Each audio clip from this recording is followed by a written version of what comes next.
T-minus 1 minute.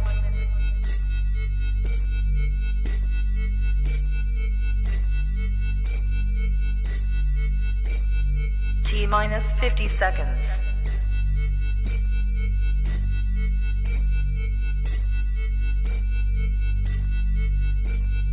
T-minus 40 seconds.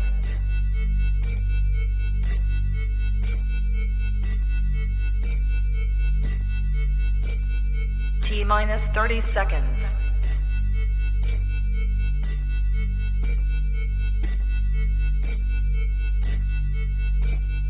T-minus 20 seconds.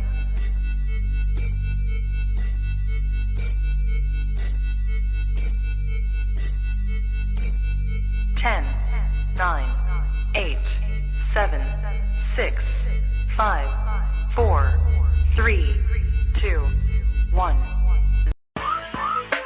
Public service announcement. I need all my Titan fans to come on down. Grab you some popcorn, grab you a drink. Titans Colosseum in the building.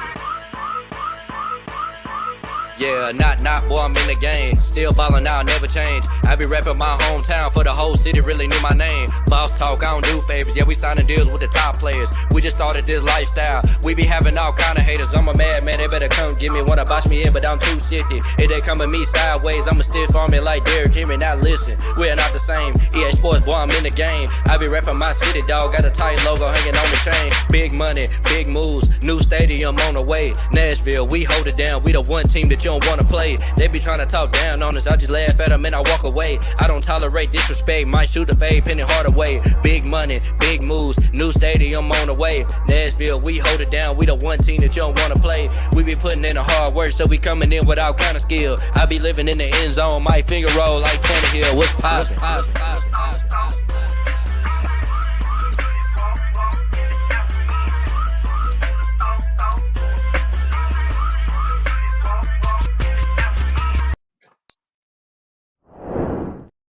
Knock, boy, we in the game. Welcome to the Titans Colosseum podcast, man. Hey, fellas, how you feeling tonight? Oh, yeah, man. Feeling good, man. You know, I said we got a lot to talk about here, man. A whole lot of crazy stuff, man. A whole lot of free agent talk, man. And you know how it is, bro. You know, we're going to be on here. We're going to be screaming, laughing, giggling. You know what I'm saying? Whole lot of stuff. For Yeah, sure, man. for sure. I'm excited. A lot of free agency happened, twists and turns. Some things we was expecting finally happened. Some things we wasn't expecting finally happened. But man, for Tennessee Titans, man, it's a very exciting time. We got a lot of news to drop and a lot of things to talk about. So I'm excited. Man, we're gonna turn this thing up tonight, like always, man. But before we do, y'all make sure y'all like, share, subscribe, tell a friend about us, blah, blah, blah, this, that, and the third. And before we get our very special guest in the building, Firestone, you got to talk to him about the beard, man. How you get that beard on point? And I got you, man. This episode is brought to you by LionsDenBeardCollection.com. If you're trying to get your beard in a tip-top shape, or if you're trying to start a beard and you want to make sure you start it off right, go to LionsDenBeardCollection.com. Use promo code Colosseum, get 25% off your order. Also, this episode is brought to you by SunnySmilesCoffee.com. Premium freshly roasted coffee. They have free shipping on all U.S. orders. They have a ton of different blends, flavors, origins for you to go try out, sample packs as well. So go to SunnySmilesCoffee.com and get free shipping on all your orders in the U.S. As well, we do have some new merch out right now. So Let Rand Cook merch is out now. You can go to the store at TitansColiseum.com/merch and get your Let Rand Cook merch today. Yes, sir. Rand be getting busy in the kitchen, man. But man, I want to turn our special guest up so bad, bro. But I didn't make this happen, man. So RJ, turn our guest up for the night. Man, you know what it is, man. You know, I got my boys in the building, man. These the biggest trash talkers in Titans Nation, man. You know what I'm saying? Sitting right in the front row, man, doing a big thing, talking trash to every player that we see out there on the football field doing their thing, man. I'd like to introduce, man, the end zone boys in the building, man. What's good with y'all boys? What's up, big dog? What you got going? Yes, sir. Hey, yes, sir. You know what time it is. You better pray because you're going to need it today. You're gonna need it today. Yes, sir. You better pray because you're going to need it today. Listen, we're Rand cooking right now, baby. Hey, it's up. That's all I got to say. It's up. There it is. So, hey, man, y'all ready to get to this two-tone business? Man, let's go. Let's talk about it. Yes, sir. Let's go. Hey, let's do it then. Well, I ain't got to say much, man. Rand been cooking, man. He been whipping in that kitchen, man. He been chefing up some of everything. I'm talking about Christmas dinner. I'm talking about 4th of July. He outside on the grill with it, too. He cooking up that good old, he's cooking up that good old Southern cooking around here, man. Man. That man took me some good clean week, dog. Yeah, man. He done brought us one of them guys, man. He done brought us somebody that the division knows very well, man. Somebody that most our fellow fans have been wanting for a while, and now that we finally got him, we got some people complaining, but we're going to talk about all that, man. The Titans, they signed Calvin Ridley this week, man, and we got a lot to discuss about Calvin Ridley, but I'm going to go ahead and start this thing off with Chris, man. Chris, what was your initial thoughts about signing Calvin Ridley? Man, I was jumping for joy when they signed him. I was so lit. I was at work. I was like, let's go. We got two dynamic receivers. We got him, D-Hop. We'll probably put who in the slot. Who y'all think be on the slot? I think they're gonna be moving the guys all around, man. I mean, I don't think one particular dude is going to be, in one certain place. But if I had to say, your main slot guy, I would say Traylon Burks. Yeah, I can see us putting Traylon Burks. Yeah, I can see that. But no, man, I was excited, man. That's gonna bring that's a big piece to our offense. We're gonna be explosive. We're gonna score a lot of points with that. We got Tajay Spears and Pollard back there. They're not gonna know what to do. They gotta.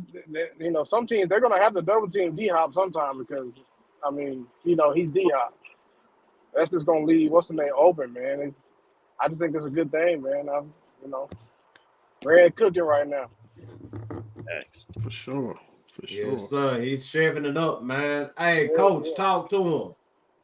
Man, it came as a shock to me. Calvin Ridley, man, big time name. When I was sitting down playing my Madden, what's crazy is my wife texted me, man, said, check your phone. I was like, my wife is, she know football, but she don't. But she got the ping first, and I was like, oh man, usually I'm on Twitter, ready to rock and roll. You know what I'm saying? So I see it. I'm like, whoa, you got to be kidding me. So I had to call my brother Chris. I had to call my brother Tim to make sure, verify through Twitter. Man, lo and behold, your boy Calvin Ridley done signed the dotted line. Shocked to me. Hey, we stole him for the Patriots though. That even made it make.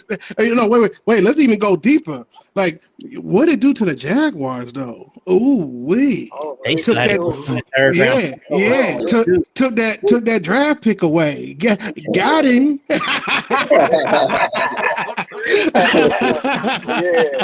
Yeah, you know what I mean? So, hey, that definitely made, what I'm saying, that took it up a notch, bro. I think I fell in love with Calvin Ridley today after the interview, man. If you haven't watched, went online and watched, what I'm saying, some of the Titans talk, or the OTP, what I'm saying, with your boy, Calvin Ridley, bro. They took it all the way back when he first came in from his walkthrough, what I'm saying, the interview process. Man, you can see the tears in his eyes, and how he felt about his mama, and how he, I think it's just a right fit for him here in Nashville.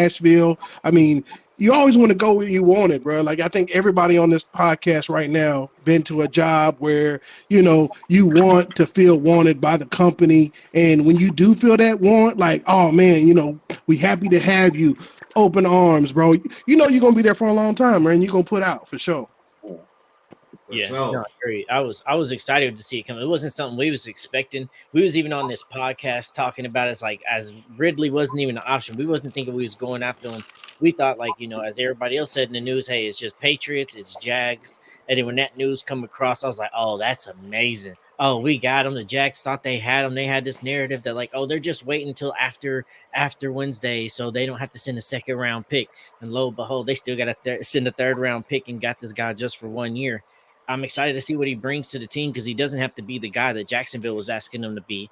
D-Hop's over there is going to get some coverage, going to get some attention. Spears and Pollard in the backfield. Oh, and we got Chigaquanko over there. But depending on what Traylon Burks does, if we draft a wide receiver in the draft in second, third round, or fourth round because we ain't got a third round, it's just exciting to see because you don't know what this offense is going to do, and you can't double up and team up on anybody. You got to kind of just see what they're going to do. And I hope Callahan, and I expect Callahan to have that mentality of we're just going to play the hot hand. We got all these weapons. Let's see who's getting open. Let's see who has the better matchup, who's actually making plays this game. And that's who we're going to feed. And I'm excited to see this new era of Titans football. Man, it's exciting for sure. Sure. Man, I'll say this though, man. Look, man, I turned on 104.5 today, man. I'm over there listening to the radio early in the morning, man. And the man himself, but Red Carthon was on that mud, man. He said something, man. A great poet said, man, go by the name of Dwayne Carter, man. He said, real G's move in silence, man. Like Zion.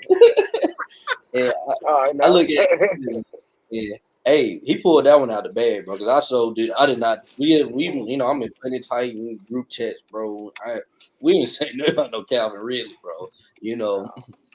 I just look at it like this, bro. That was a great pickup, man. I've been watching a lot of film on him, man. I've always liked Calvin Ridley, I ain't never just thought he was a bad player, So I did think he was, kind of a number 2 wide receiver. But now that I see his film, he most definitely can play the 1. He's probably like a mid-tier wide receiver 1 in my opinion. And his route running, dude, he get open, he's crafty, man. I do feel like the Jags probably wasn't really using him right. They only kept him on the outside. We need to move him all over the place. So. Yeah, I think we'll have that ability too because even though Traylon's not a good outside guy, Traylon, D-Hop, and now Calvin Ridley, they can run XYZ. They can run any position you want to put them in, slot the outside, so you can move coverages over and get the matchups that you want and not be limited in that scheme set too. So that's the beautiful thing about this offense too. It doesn't seem like there's any limitations. Everybody can kind of do everything and everybody kind of have some similarities, but they complement each other at the same time. Yeah, I just feel like, the reason why, like, the weapons haven't worked in the past because we have been so built around a running back that we have to give him the ball. And it's like, we don't, and like, and I've talked to plenty of people and they say, man, one thing about getting rid of Henry, yeah, it sucks to lose a great player like Henry, a Titans legend. But at the same time, bro, it's a blessing, bro, because now we're forced to spread the ball around now. Like, there's no ifs, ands, or buts, man. And we got explosiveness at the both wide receiver positions, at both running backs. You know what I'm saying? Chi can be somewhat explosive as well. He got speed. We just got to fix his offensive line and probably add another weapon, man. You know what I'm saying, to this offensive core, man, and we move on from there and we worry about the defense with the free agency. So, man, look, man, we had just ended the Twitter space and put my phone down for probably about 20 minutes. Pick it up, seeing the news. I was like, RJ, we got to get that space back cranking, dog. Man, y'all missed it, bro. We had Texan fans in there. They were talking crazy before. They was like, oh, we ain't even worried about y'all. We ain't even care. Y'all gonna be trash. And then we got Calvin Ridley. They tone change. Nah, yeah, man. They've been on one this week, man. Texans fans, yeah. They pretty ridiculous, man. Hey, how about that sorry trade that they just did today, bro? They traded. Oh, yeah. Man, we gonna talk about that in a second, man. We gonna get into that, man. We ain't gonna jump the gun because we got some things to say about that right there, man. We gonna talk about Calvin Ridley right now, man, because I feel like he the man of the hour. But thoughts on the press conference, man. I'll go ahead and give you my quick thoughts. Man, dude kept it real. I'm talking about it. Keeping it real was a person. It was Calvin Ridley today. I'm talking about he didn't sugarcoat anything. He came in and told it just like how it was supposed to be told, man. He told you. He came here. because of the money. That ain't the only reason he came, but yeah, that money, it played a big role in it, man. And he also talked about his incident or whatnot. He felt like if somebody would have just sit down and talked to him, or really asked him what went on, he would have told him straight up what it was. But he didn't get that opportunity. Sat out of football 2 years, came back, took a little time to get adjusted, but he put out 1,000 yards, man, and he feel like he that dude. And it's a damn good feeling, man, when you got a wide receiver that comes in here feeling like, hey, I'm gonna put in some work with y'all, man. But I'm gonna go ahead. The Jets just signed Tyron Smith. The Jets. Yeah. Damn, I thought Ren was gonna throw something in there, baby. I thought he was gonna slide it. I thought he was gonna slide that. Go ahead and slide that thing in there for him, man. Yeah, we got him. I'll be like, we getting a receiver in the draft. Yeah, definitely. Or we getting that right tackle. What's his name from? Is it Oklahoma? Oklahoma State, or Titan, or the Polynesian, the Samoan guy. Yeah, you talking about? Yeah, he's a dog, bro. Just watching him at the right tackle spot. But yeah, no, I do like Marco. Like I do like the video with Calvin. I do have to throw some shots at the Titans fans that was kind of crying about, oh, he just came here for the money, blah blah blah. Man. Everyone on this everybody on this podcast, if you throw me $50 million, I'm gonna take it. I don't care where I'm going, because at the end of the day, it's your body, right? Your body's on the line, and me and Chris, former collegiate athletes as well. Like, man, our dream is to get that big paycheck, right? Like that's the dream. Like to buy your mama a house, who bred you, who fed you. And if you're not from the streets, you don't know how to struggle from not having a car, trying to take the bus, going to places. Like, to get to the highest level and to be the best at what you do, to get paid at it, man, like, hey, and we can't say that we not paying no receivers now. We can't say that. We can't say that all Titans don't spend no money, blah, blah, blah, blah, blah, blah, blah. Man, at the end of the day, bro, like, that's livelihood. And his generational kids, his kids gonna have money. Like, I'm happy for the man. You know what I'm saying? You gotta give thumbs up to the man, because you see how humble he was.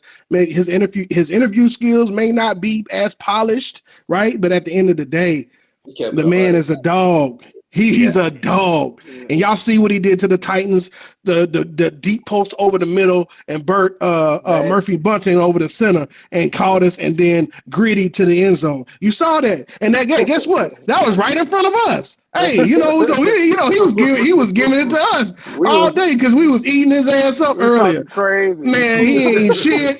You trash. You, man, that's why you got cut from Atlanta. They ain't want your ass. We don't.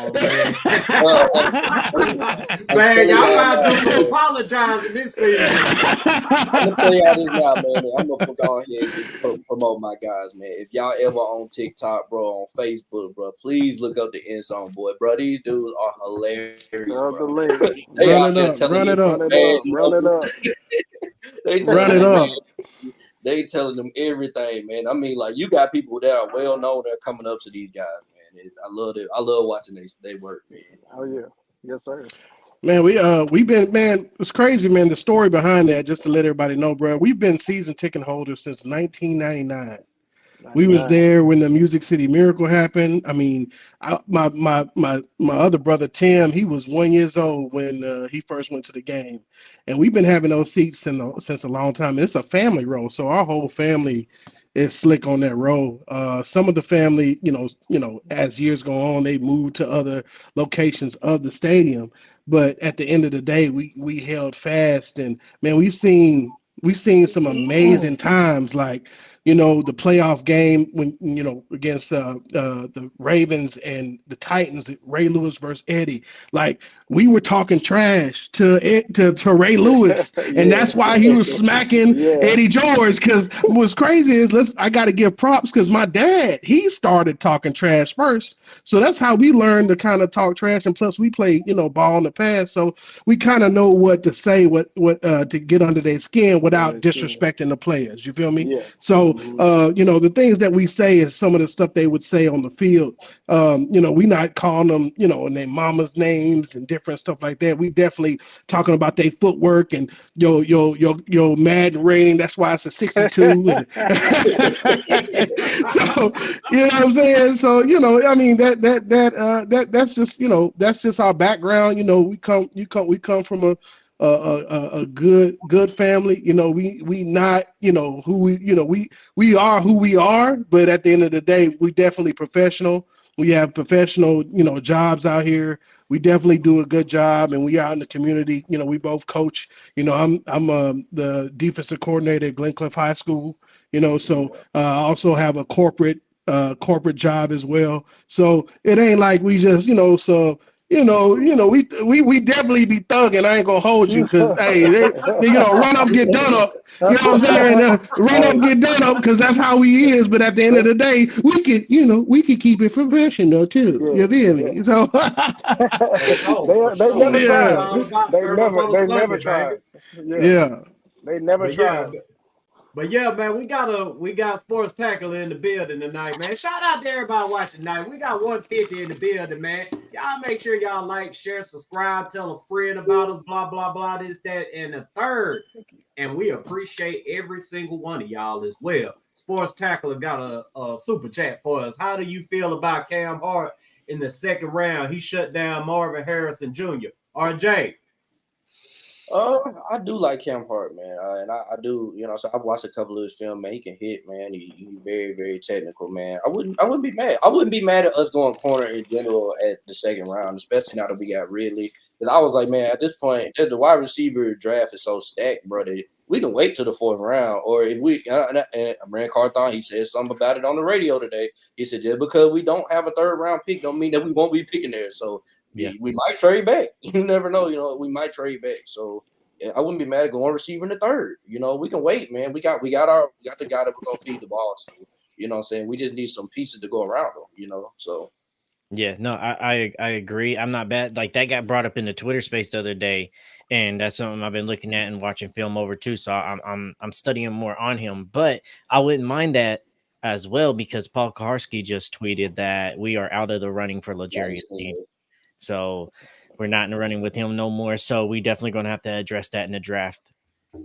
Yeah, what it is. And I do love Kyrie Jackson, man. If we can get Kyrie Jackson, I'll be happy, man. You know who my gas is. Kyrie Jackson, Xavier Leggett, Joe Alt.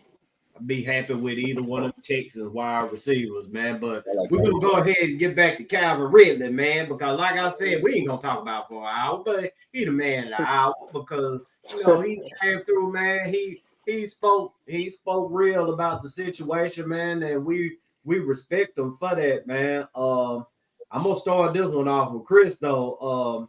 How big of an impact do you think Calvin Ridley had?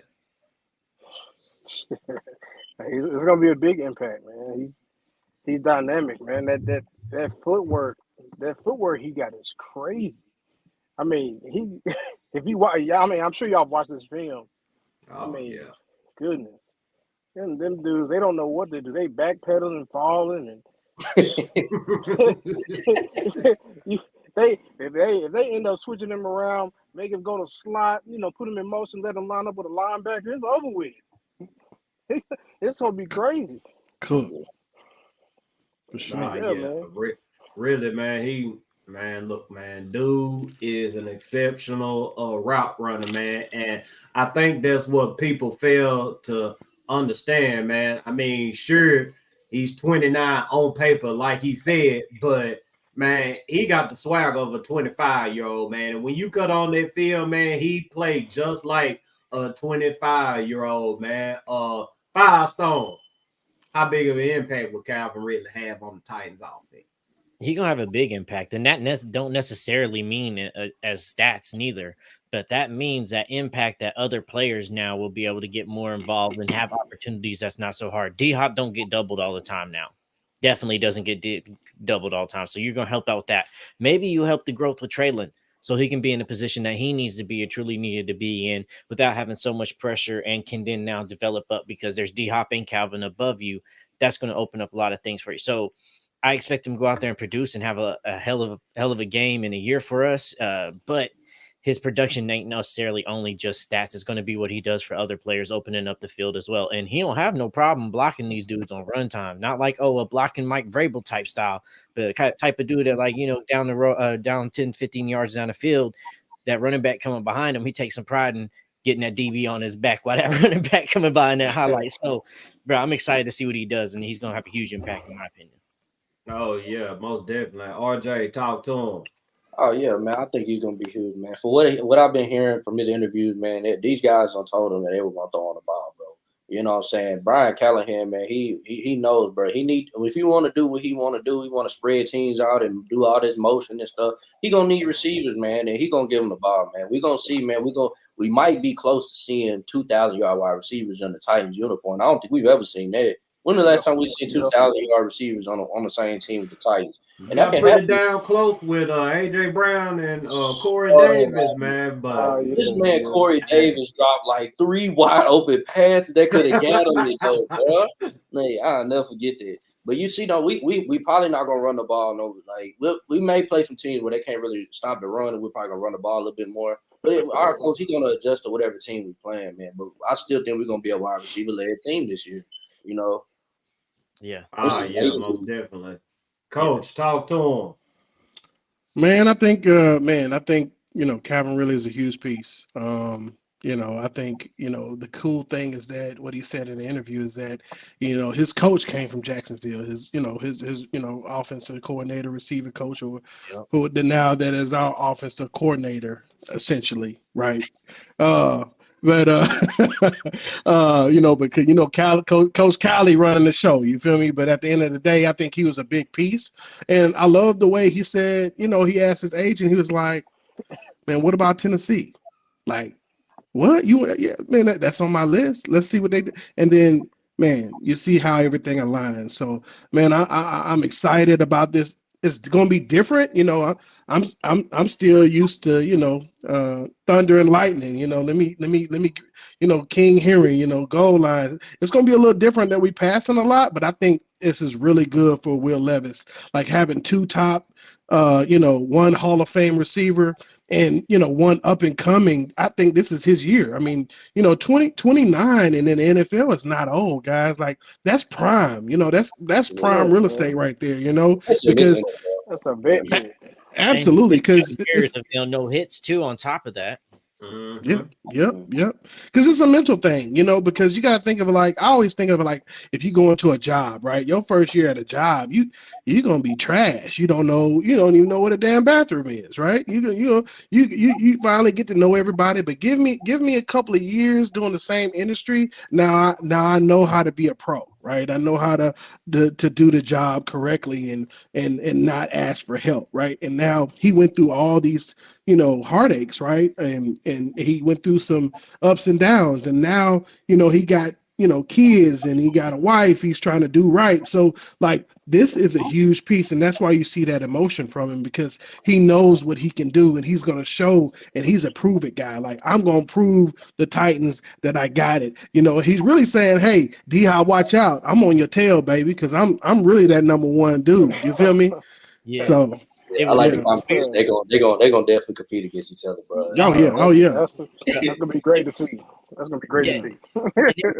It was weird, but refreshing to see somebody say, I wanted to come to Tennessee. I reached out to Tennessee, especially the top tier wide receiver on the market. One of the guys, like, we ain't heard that in a while neither. So we've been questioning, or mainly me been questioning, is this a market that anybody even wants to come and play in? Well, Calvin Ridley just shut that down and answered that for me real quick, because he asked about here. And like I think Corey said in the chat, let's never forget that when it came down to it, and Ridley said the money wasn't that big of a difference, so it's not that big of an impact. When he went to choose between, do I want to catch balls from Trevor Lawrence or Will Levis? This motherfucker picked Will Levis. So let's Oh God. Yes, sir. I love Because that. Trevor be overthrowing that man, bro. Like they in and out about that quarterback, Yeah. bro. They in and out about Yeah, that man. quarterback, Some bro. horrible overthrows. I'm talking about just Yeah. some Yeah. foolishness on Man, remember Trevor that game we was Lawrence. watching? Remember when we played when we went to the bar, bro? We was watching that game, bro. We was playing the Jazz, bro. He was overthrowing it. He was overthrowing them then. Like I was like, man, he's not that good, bro. Like, Yeah, I was sitting up there telling y'all that day, man, Trevor Lawrence is not that damn good. It's just we ain't had no offensive line up out there, and they defense, man, was eating our offensive line up, and they gave Trevor Lawrence the ball. And the more times quarterback get the ball, the more chances he got to make a play. That's how Jacksonville ended up beating us in Jacksonville. You see what happened the last game of the year when our offensive line just so happened to show up. I mean, Derrick Henry, and we're going to get to him in a second, man. But Derrick Henry, he had that Derrick Henry game. And Tanner, he kept us afloat. And Trevor Lawrence, as everybody saw, wasn't shit. But we're going to talk about the foolishness that's been going on with the Calvin Ridley signing from the national media. And they do this every single time that the Titans make a legitimate move.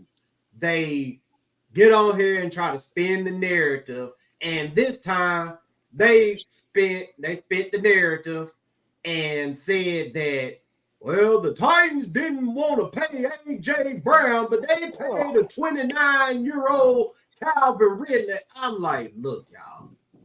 At this point, I really think they trolling because they know when they do some bullshit like that, Titans fans ain't gonna hold back, and they didn't hold back.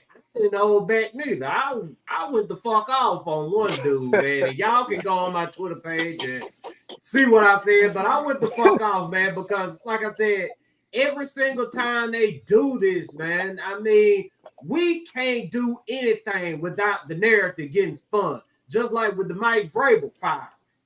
They turned around. They didn't even speak on Mike Vrabel. Matter of fact, when they talked about Mike Vrabel, they tried to say that coaches like the ball in New York was better than him. Vrabel wasn't a top 10 coach, and all of this foolishness. The second we find Mike Vrabel, what are the Titans doing? Oh my God, Mike Vrabel, he's the next best thing to John Madden in football. And I'm like, dude, man, Hey, come bro. on, y'all. The national media, man, they need to stop this shit, man. I mean, if Calvin Ridley got signed by any other team in the NFL, oh man, they would have been talking like, dude is the second coming to Jerry Rice or somebody, man.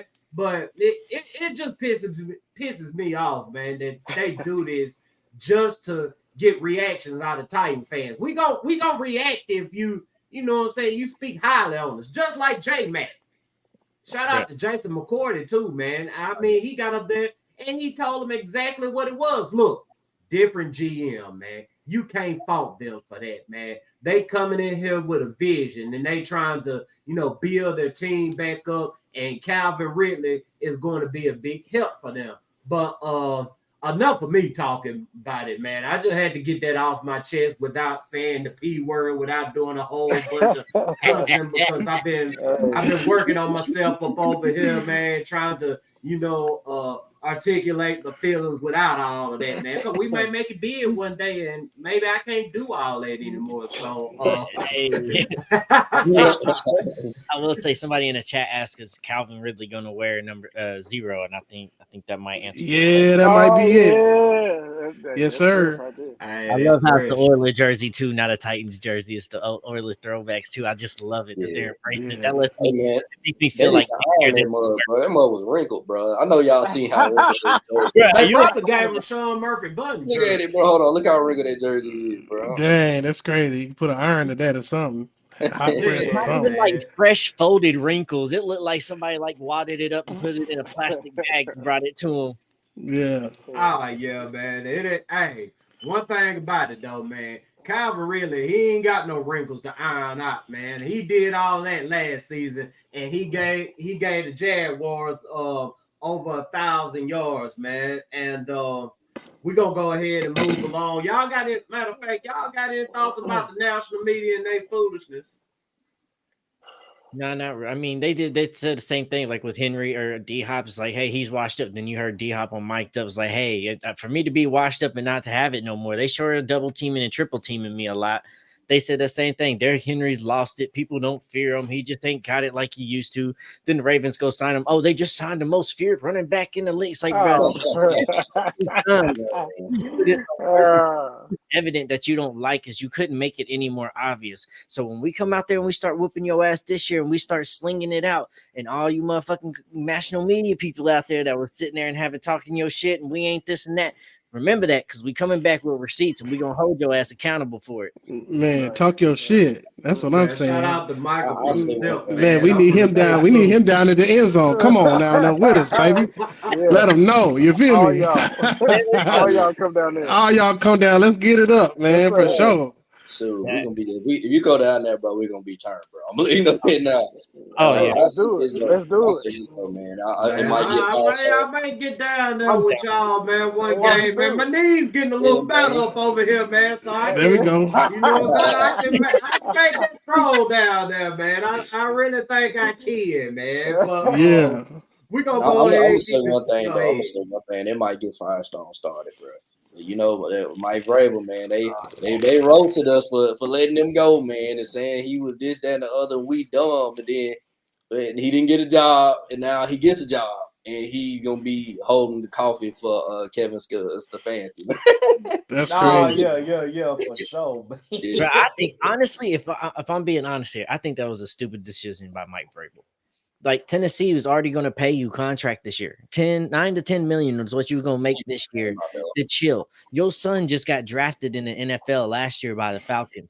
You got 2 years paid off. What's the hurry to get back into a coaching job? Because as soon as you sign a coaching job, guess what? Tennessee's off the hook for your money. So now you just signed this job. Guess what? Tennessee ain't got to pay you a dime no more. We're clear. We're good.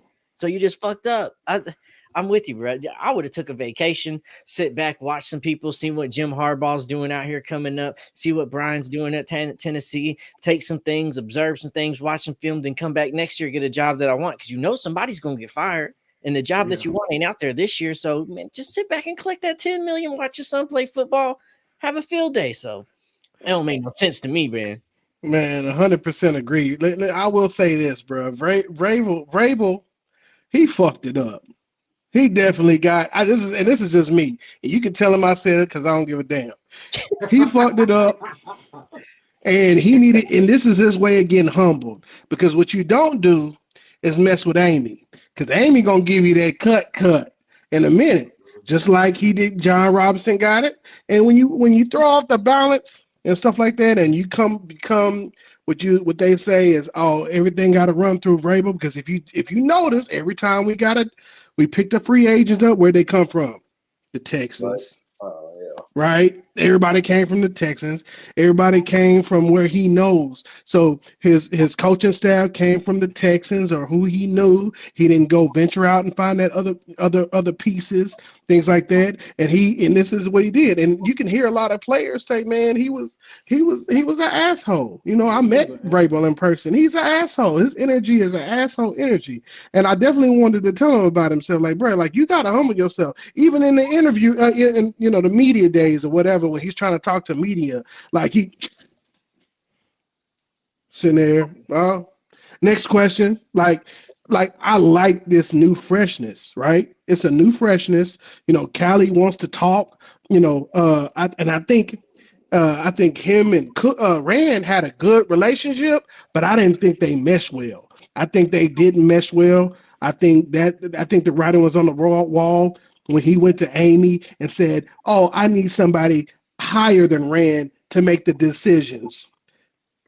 How you gonna tell your boss to his boss, "Oh, I need somebody over him to run through me"?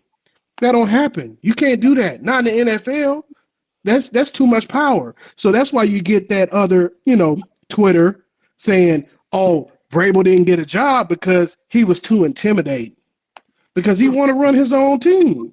Mhm. A large, a large I do individual. think that to me, man, Mike Vrabel is more of a college football coach, bro, than he is an NFL coach, man. If Ohio State fuck up this year, then I can see Mike Vrabel being the head coach of the Buckeyes, bro. I just got a feeling, man, because he get into college football. Oh yeah, this shit that he's doing in the league. You know what I'm saying? Like, I want this. I want my own coaching staff. I want, you know what I'm saying? I can get my own players. He can do that in college. You know what I'm saying? And it works. You know what I'm saying? It's worked everywhere, you know. Yeah, no, and I think that was one of Vrabel's biggest downfalls here is that the fact that he didn't have a big enough coaching tree that he's been around that he can connect not only coaching staff but connect with. Oh, I seen this player play at this team when I was there. At this, all he had was Houston to relate to, and all he had was Ohio State to relate to as a coach. So your tree was very limited. You couldn't you didn't have those connections and those networks. So that's what this is going to kind of do. That's the only side of it that made sense for me for Vrabel is that, okay, he knows that I don't have enough network and I don't have a big enough tree of connections out here in this coaching staff. Let me take this job, meet with some people, see with some different talents. Maybe when I go and I build back, then I'll have a wider coaching spectrum to pick from for position coaches, because that was his biggest thing. You just not well known. You don't – everybody kept saying you're hiring your buddies, but that's because his buddies sucked. Everybody hires their buddies. He just didn't have a wide variety of coaching buddies to pick from, and they all just sucked. So now get you a better network, get you a better friend selection. So when you go get you another job, you can get better coaches positions, because he is a damn good coach. But I just think it at the end of the day, it came down to what Miss Amy's wanting from this team is completely different from Vrabel. It doesn't mean both things won't work. It just means both things is what Vrabel wanted is not what Miss Amy wanted for the team. And at the end of the day, that's what matters. What Miss Amy wants is what's going to go. So it seems like she wants more friendly, fun, welcoming, willing to talk about things. She wants that type of energy around, not this bull-nosed, hard-ass type of mentality. And that's fine to have. Yo, shout out to Mr. Titan, man. Hey, whenever y'all get a chance, y'all make sure y'all check out Mr. Titan on YouTube. Go on his Twitter page, turn up his Twitter page, man. He's one of the most positive Titan fans / Titans creators out there, man. And shout out to Saul and Sick Podcast too, man. We had Saul in the building with us tonight, man. Y'all make sure y'all watch Sick Podcast too, and watch Saul on Twitter, man. I know some of y'all can't stand Saul or whatever. I know Saul pisses some of y'all off, but Saul is one of the most passionate Titan fans out there, man. I mean, he speak his mind. He don't give a damn how y'all feel about it, man. He gonna smoke his smoke. And you know, talk is talk. I'm thinking about that algorithm right now, man. I don't want to say anything. Algorithm get us banned or whatever. But yeah, man. Saul, y'all make sure y'all follow Saul, Sick Podcast, Mr. Titans, YouTube, man. All the great Titan content creators out there. We got 184 in the building tonight. Yo, hey, we really appreciate y'all. Make sure you like, share, subscribe, tell a friend about us, blah, blah, blah. This, that, and the third. My quick thoughts on Mike Vrabel. Hey, he needed to, you know what I'm saying, get back in the league. And I think it's a good move for him, man, because I mean, he's experienced some things. He could, you know, help that Browns coaching staff out some. I mean, he's another football mind in the building for them, man. And you know, that definitely doesn't hurt. Hell, look at the 49ers. They got all kinds of made up, you know, jobs for people just to get more football minds in the building, man. And Firestone, you brought up a great point too, in which, you know, I say it's a good move, but you brought up a great point too. Like, you get mud off the title. Like, shit, why you just sit back and collect that check? But it makes sense though, man. You got to get out there and network. And him being in the Browns organization, that's going to give him a chance to network. He's going to be up there in the AFC North, so he gets another opportunity to network with some coaches up in the AFC North. And he's got to deal with Derrick Henry twice a year now. He's got to go in there and give the Browns the gems to go in there and stop Baltimore with Derrick Henry, man, which, you know, he signed with the Ravens. it was rough to see. But hey, salute to Derrick Henry though, man. We appreciate every single thing he's done in Nashville, man. I mean, the dude trying to win the ring, man. I know how most Titan fans feel about the Ratbirds, but hey, at the end of the day, man, you gotta respect Derrick Henry's decision, man, because he done so much for this team and for this city, man. That's just one of them things you gotta chalk up, man. We need to go in a different direction to modernize this offense. And unfortunately, man, Derrick Henry, he's not gonna be a part of that, man. But I'm gonna go ahead. I'm gonna say something on that real quick though, because I was with you on that, and I respect and I appreciate everything Derrick Henry has done until he said what he said at the conference, at that press conference. I still have respect for him, but until he retires, fuck you, okay? Because on the other side. And I'll say this, man. I mean, what are you supposed to say though? Like he in front of the whole Raven flock. He supposed to go there and say, you know what, fuck y'all, Tennessee Titans. Oh God, I should. No, he gotta say the right things, man. Everything you done here, I'm appreciative of. But I will say this. You are a rival and a competitor from now. Like there was that I wish you the best. I do wish you the best, but now right now I look at you like the Texans or Colts or Jaguars right now, even more so. And I was kind of like, okay, well, when Tennessee ain't playing and we ain't playing them Ratbirds, I'm gonna kind of root for you. Not now, not now. It was just it's nice to be on the other side, and this made a lot of sense. I wouldn't want to be anywhere else. Like, bro, you was stabbing us in the back real quick on us. Not getting saying it hurt a little bit. I'll say this though. I'll say this, man. Derrick Henry give me real Anakin Skywalker vibes, man. He finna be dark. He done turned Darth Vader on us, dog. He turned Darth Vader on us, man. Good on the other side. What's the other side, bro? Yeah, that's what he's on the dark side, bro. It just feel like he's becoming an enemy, bro. Like it's like, damn, bro, he's a good guy. Now it's like he put them black colors on, but it just don't look right, bro. It don't. Man, that's crazy. It hurts. Man, I'm happy for the man, though. You know what I'm saying? I'm happy for him. It's good to see. I mean, we've seen Derrick Henry press conferences where he's definitely looking like, man, it's just the same old two-step. And it's just like, putting on a fresh pair of clothes. You know what I'm saying? You just bought, from Shein or Amazon or wherever you buy your clothes from, right? So it's like, I'm in this new, new facility. Things is new, so I'm excited, man. And I think that's just what he, I feel like Derrick Henry loves the Titans. Come on now, I think his jersey will probably get retired here, and I will say, because he's done things that's CJ 2K was amazing. But at the end of the day, I mean, the king is the king, though. That's like we had our own LeBron James, you know what I'm saying? And now he's going, he's taking his talents to them stinky ass Raven, them funky ass Raven. I'm really hurt, man. I'm a fucking ass Raven. I'm really pissed. I think I went through the whole like mad, depressed. Okay, like maybe there's a chance that we'll sign. And then when we got Pollard, I was like, it's over with. It definitely hit me. Yeah. Another thing I don't like either, bro, about that Pollard signing, bro. And it's like people like, man, what y'all signed Pollard for the same thing that they signed for Derrick Henry. I said, bro. I said, Derrick, it didn't matter what amount of money we paid Derrick Henry. He was not coming back. He was done. He was done. He was done, bro. Like it didn't matter. He took that pay cut to go try to win the Super Bowl. That's he won a ring, bro. He was trying to go in. He was trying to go in the playoffs when the Ravens was in the playoffs.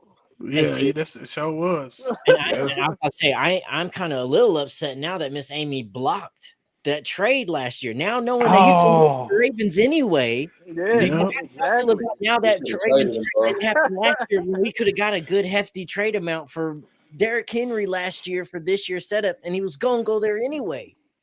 Yeah. But I mean, that shows Miss Amy is us, though. You know, she's definitely a fan. She definitely loves Tennessee. She definitely loves Nashville. She bleeds, she bleeds the two-tone blue, and and she just couldn't see her. I mean, how many jerseys is out there that got Derrick Henry? That's money right there. You can't just let him go. You Better let know, that farewell than get that. I agree. I like that You sentiment. would have never got You that, know, bro. looking You back, know what I'm saying? ugh. I ain't gonna lie, bro. It wouldn't have hit right, bro. If we would have just traded them to the Ravens, dog. Like it wouldn't have hit right, bro. It would have been dry as hell, man. Mad, everything. You know what I'm saying? Yeah. It would have been dry as hell, man. That's why I say I don't regret shit.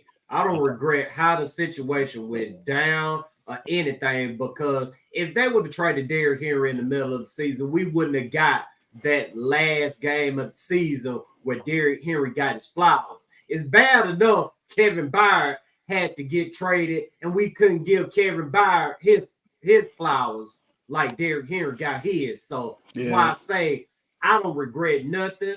I mean, fuck that goddamn 5th round draft pick, 6th round draft pick, because I'm gonna call it ace of ace. That's all you would have got out the shit. Well, spade is spade, but that's all we would have got out the shit.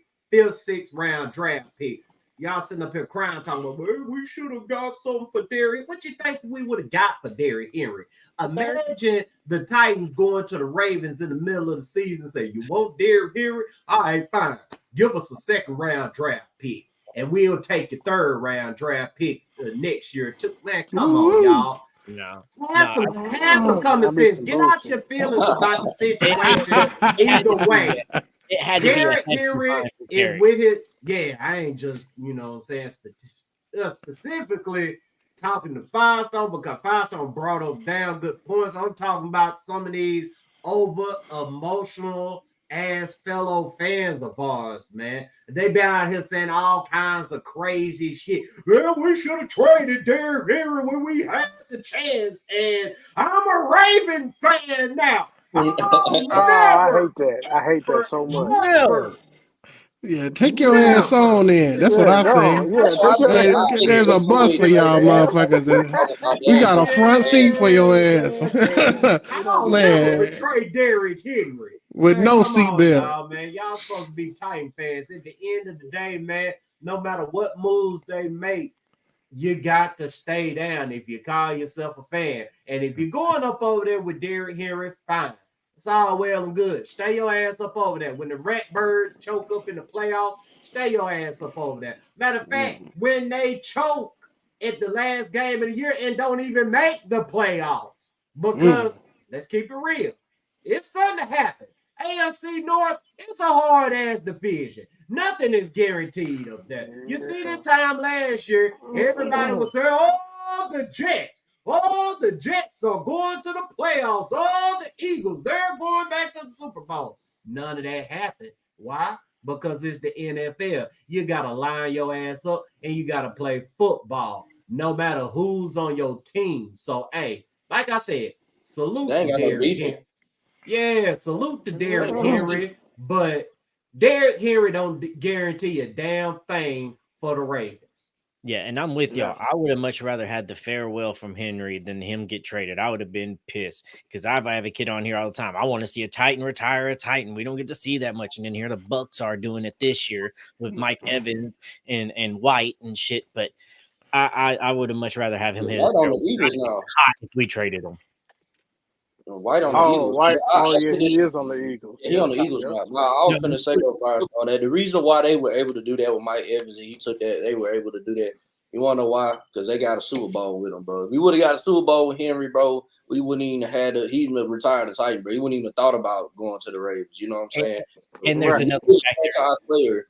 Win a damn ring with him, bro. If you want them to goddamn stay. You know what I'm saying? Two totally different positions as well, man. And Mike Evans, goddamn, he ain't done nothing but put up 1,000 yards every single season. So, I mean, yeah, they can do that with them. We couldn't have done it with Derrick Henry, though. Right, and with Mike Evans, there's difference, too, because who the GM is for Tampa Bay is now Mike Evans was his very first pick as GM for Tampa Bay, and now he's still their Tampa Bay GM. So it's only right that, hey, my first ever pick I made has turned out and won me a Super Bowl. Nah, bro, you're retiring here. You ain't going nowhere else. Yeah. We get off the shit, Marco. You know, we gotta Yeah, man. Let's keep this thing rocking and rolling, man, because this Titan Coliseum podcast, man, I'm not going to ever get tired of thanking everybody for joining us tonight, man. We got 206 in the building. Y'all make sure y'all like, share, subscribe, tell a friend about us, blah, blah, blah, this, that, and the third, man. And shout out to our special guest in the building, man, the End Zone Boys, man. Let's go, y'all baby. make sure Let's go. y'all You know what turn it them is. up on their social media platforms, man. Because I'm telling you, man, them boys, hey, man, they in the gut of the trenches. And, Run hey, it up. Run it yes, up. sir, yes, sir. Run it up. They in there talking, they talk, they standing on business, they doing all of that, man. Run it up. That's all I say. Come see me. You know, come see us. They got to come see us. Hey, you better pray because you're going to need it today. Yes, sir. Yes, sir. Man, we be on their ass. It don't matter who it is. It's cool though. Like, it's cool though. It's cool to see the players. You know, it's funny to see, you know, you got the security that they said, hey guys, the opponent team, the coaches, they asking what end zone y'all on so they can stay away from y'all. No, we want y'all to come on, bring your ass down here. Let me talk to you a little bit. Man, for That's why sure. we losing, bro, because of y'all, bro. Y'all be hyping the team up. Nah, just messing with y'all. Yeah, they do. Who was that? Was that Chase? Chase this year. You got DJ Dallas. Yeah, so Chase was pissed at us, bro. We was telling him he was sorry, he was talking shit, and bro, so when he scored that, when he made that little, you know, that dig route and caught that pass, I think it was maybe 20 yards. He pointed at us. It was like, hey, you know, I'm coming out, but he didn't do shit though. We shut him down, and hey, he didn't come see us though. He should have came see us. You feel me? Come see us, yeah. Yes, sir. Yes, sir. Hey, shout out to Sports Tackler, man. Back with the super chat, man. Amy got a Vietnam flashback. That's why she said no. Hey, man, I rock with that bull. Like I said, man, I don't regret shit. Fuck that god dang it 5th, 6th round draft pick, whatever you would have got for the Ratbirds, man. I mean, that moment we had in Nissan Stadium, man, that right there was much deserved. Derrick Henry deserved it, man. He deserved to go out the way he went out. So, I mean, shout out to Miss Amy, man, because one thing about it, man, you want your owner to be in touch with the fan base. And Miss Amy, she about all that. You see Miss Amy at all the well, not all the tailgates, but Miss Amy be out there at them tailgates. Miss Amy be chopping it up with the fans. She knows about the history with the Titans and the Ratbirds. So imagine her trading Derrick Henry in the middle of the season to help the Ratbirds in the playoff. Hell no. Man. Fuck Amy that. better than that, man. Super Bowl ring. Amy better than that, man. Hell And that's why I rock with Miss Amy, man. I mean, shoot, man, she just so in touch with the fan base, man. And if you mad about that, fuck you then. God dang it. Go be a Ravens fan. Y'all ain't dead. Yeah, go be a Ravens fan. Man, talk your shit. Yeah, man. Chris, coach, I got a question for y'all, man. Yes, sir. Now I know y'all be down there turned up, man, but man, have y'all ever talked some smack to Aaron Donald? No, we never did talk to Aaron Donald. No, we didn't get a chance to. I mean, not recently, because we barely play the Rams though. But you know, but if he would, you know, I definitely, you know, we definitely would have to get under his skin. But I might not talk to him just because if he get him upset, he's gonna pick up 2 of our linemen, and we had Twice Daily out there and shit. I'd be scared. we had Andre Dillard out there. Thank God he gone. Woo, they cut his ass today. Bye. But anyway, that's another subject. So yeah, man. we ain't never. I mean, we definitely talked to Sheldon Rankins. He turned around. Reader, who he wanted. He definitely, we got up under his skin a little bit. He had a hell of a Leonard, game that day. Leonard, yep. Williams. Leonard Williams. Man, there's a lot of players that come up to us. What's the tight end? Ingram, from the Jaguars. He was like, you already know what I do. So, we got that. Yeah. So go check us out. You know what I'm saying? On TikTok, you can see all the players' interaction, man. Tajay Spears came and talked to us before he went off his last game. You know what I'm saying? It was super dope. We told him, hey, the crown is his now. You know what I'm saying? But little do we know, we got Pollard in the building. So, hey, he going to have to fight, so that's going to be a fight for sure. Yes, sir, man. I wish we would got to play Aaron Donald a little bit more, man. Y'all already know he announced his retirement today. Yes, I do, man. Yes, I do. I wish we would got to play him a little bit more, man, because even though Murray's tweet today, he said, "Thank God." Right? Yeah, man. He was up over there cracking Kyler Bird, man. Shoot, man. I'll be thankful too. But man, Aaron Donald, man. He one of them ones, man. One of the greatest to ever do it, man. Any team that played the Rams, they already knew they was in for a long day because of Aaron Donald, man. That dude right there, game record. I can't, man, look, man, that's just putting it, you know what I'm saying? What's my word for it? That right there is just, it does, game record doesn't explain how much havoc Aaron Donald raises on the game, man. Throughout this dude's career, man, he done, man, racked up 542 total tackles, man. Listen to this. He done had 111 sacks. And in one of those seasons, man, the man had 20.5 sacks, dude. Like I said, man, game record, man. That right there doesn't describe the havoc that Aaron Donald caused, man. And one of my favorite Aaron Donald moments, a couple years back, Super Bowl, man. The end of the game, man. Him hitting Joe Burrow, watching Joe Burrow just try to chunk that ball somewhere to convert a 4th and 1, man.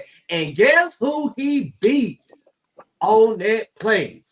He whooped Spain's motherfucking ass. Y'all know how much shit when Spain was talking. You want to know what's season right there? Morocco. I'm rewatching it, and I could just tell, man. Once they got to that 4th down, bro. Me and my dad, we looked at each other. We said, "Bro, Aaron Donald, bro." I said, I knew he was going to be unblockable on that play and mess it up. And I was like, they don't have the O-line to stop him. Like, and he pointed down that man's hands, and god dang it, at the end of the game, Spain went straight to Twitter and started trying to talk trash at Jeffrey Simmons. Like, Jeffrey Simmons didn't whoop your ass, bro. Aaron Donald did. You need to be talking to that man. That's what I'm saying, bro. I don't want to play Aaron Donald more, bro. You saw how bad our offensive line is, and our QBs couldn't stay healthy. If we had to face Aaron Donald twice a year, bro, we would have went through a QB carousel like the Browns did in just 2 years of the franchise. Man, that would have been some competition. I don't run for competition, man. I ain't running from competition, but I know we would have got our asses hit. We would have got our QB hurt another year. He played up. He could have had about 6 days. I still got it. But look at the time. Look at the time. Now, I ain't gonna lie, man. At 2014, well, hell, it didn't matter. God dang it, hell, we had to deal with JJ Watt, man. Shoot, I didn't enjoy watching JJ Watt though. Bro, but I watched 3 people block Aaron Donald, and he still got the sack. 3 people. I've seen this. Oh yeah, he one of them dudes. Push him into the QB like, here you go, sit on his lap. It's unreal how strong that dude was.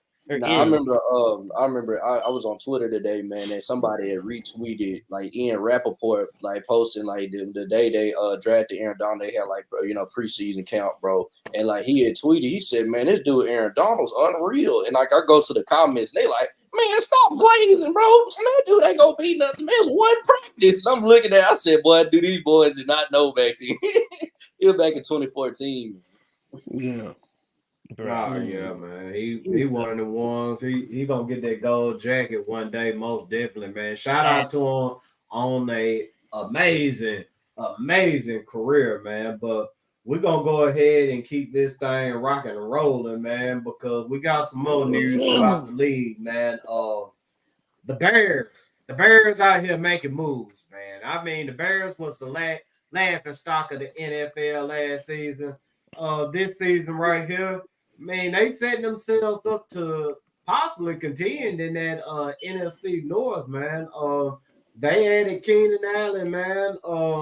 And that right there was a great move for them, man. I mean, they needed that most definitely for multiple reasons.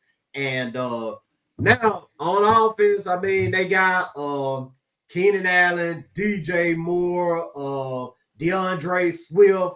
I mean, they got some guys in there, man. And I wanna ask y'all about this, man, because I already know what the Bears are trying to do, man. They trying to get Caleb up in there. Caleb with the pretty fingernails, whatever. They trying to get him there, man. They trying to make him happy. And this move right here should make him happy. If it doesn't, that motherfucker just ungrateful as hell.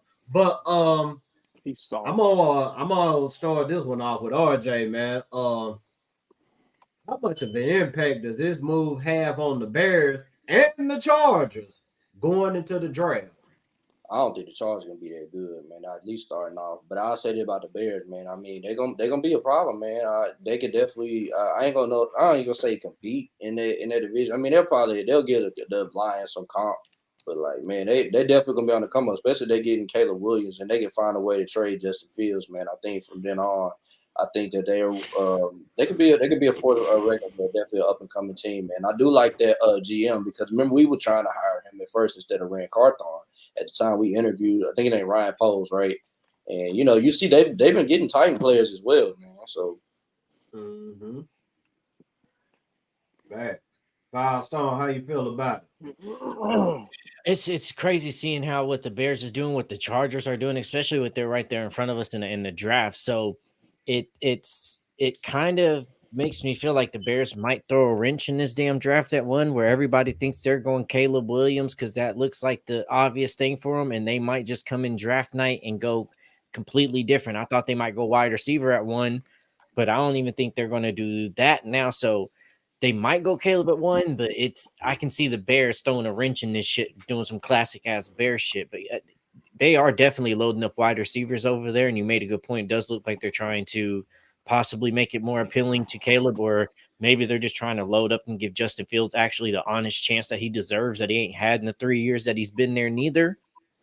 But it's weird to see the Chargers sit here and dump all their wide receivers with them being at 5, and everybody's like, oh, they're going to take Joe Alt at 5. They might not now. They might get wide receiver at 5 now because they ain't got nobody. They let both 1 and 2 go.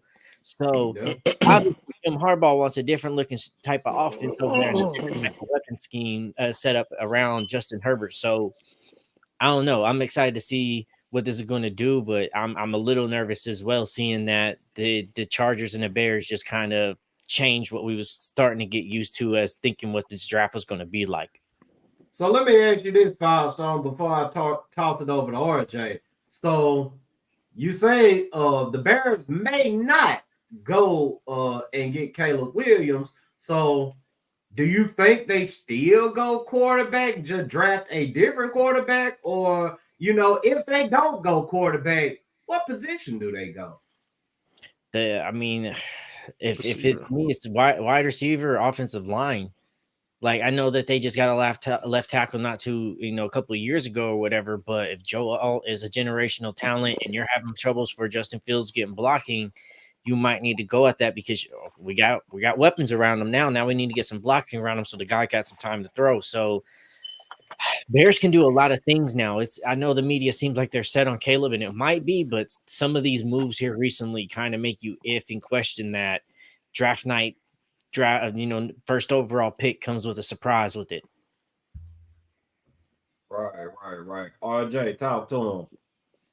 Yeah, I think I already said something. I think it's Chris. Yeah. Yeah. Oh, I mean, Keenan Allen.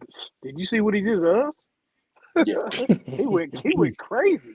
How could they get Yeah. rid of that? I mean, bro, like I don't know. He was like their D Hop, you know. But yeah, I don't know what they're gonna do, man. They need They some can help though. Oh yeah. I know they need some help. Now with Jim Harbaugh, let me ask you this, Chris. With Jim Harbaugh, and you know the style of play he likes to play. Do you think that they would take Brock Bowers at number 5? Uh, Hmm. I don't think they would. I mean, I mean, I think they going he's a Navy. power. He gonna run it down your throat for real. But I don't know who do they have at running back. I don't even know who they have at running back right now. No, because they let Eckler go. So Yeah, They got Oh, Gus No Edwards. Keenan Allen. they going No Blake Keenan Corum Allen. at No 5. Mike Now they got Williams. They Jim need some Harbaugh. guys. Well, he's gonna go get Crumb. What's his name? They Crumb or gonna get Crumb, Blake whatever his name. Corum oh, at yeah. He's 9. going. Yeah, that's him. well, He's going to they get him. just picked up Gus Edwards, so I mean that's a good pickup. Oh, I okay. mean, But that's a Oh, they got Gus Edwards. it is yeah, I yeah, like that. yeah. But it ain't, But he it ain't. not. Gus yeah, Edwards he not like that though. he He, yeah, yeah. yeah, He's he's in a bigger definitely. role now, so we'll see what he No. does. I don't think the Chargers go at 5 tight end because like they still got 2 good tight ends there that they got good. They just drafted a tight end last year. It's like 6'7", I believe, but they That don't. Parham guy. Yeah, so I can't remember what his name Oh is yeah, right now. They just He is picked good. up 2. They picked up Will Disley and Hayden Hurst. So I don't Oh, think yeah. Oh, they go they tight end good. in I the don't draft. think they So they going got to go tight wide end either. receiver or Yeah, offensive line first round. Like they have to. yeah. Yeah, Yeah. I think that they're gonna go. I think they're going. What's the name? Malik Neighbors, man. I just feel like they need some explosiveness at the wide receiver position because I can't even name you their wide receivers right now. So I they can gonna see need. I can see Malik fitting in very well. Yeah, I'm gonna go Malik Neighbors. Yeah, neighbors. Because you I saw agree. when Jim was out there at San Francisco, he kind of had like the Kyle Williams. He had them little shifty, little slot, small guys that was explosive, get the ball in their hands, let them make plays. Neighbors ain't necessarily small, but he's that shifty, explosive guy, get the ball in his hand, let him make plays. So he'd fit in that system. So it's a probability, man. We can really be sitting pretty at 7 with a lot more options on the table than we was expecting to, and we can really be sitting there with a conundrum like Joe Alt, the Roma Duze could be there, Brock Bowers could be there, Fushano could be there. It's like, what the fuck are we gonna I really do believe that we're gonna pick Joe All this seven, man. You know, I'm trying my best to hop on the Brock Bowers train, but it's now that they you know what I'm saying, that the Vikings look like they're gonna try to trade up for a quarterback. I think that we're going Joe All this seven, man. Can I put a stamp in it real quick?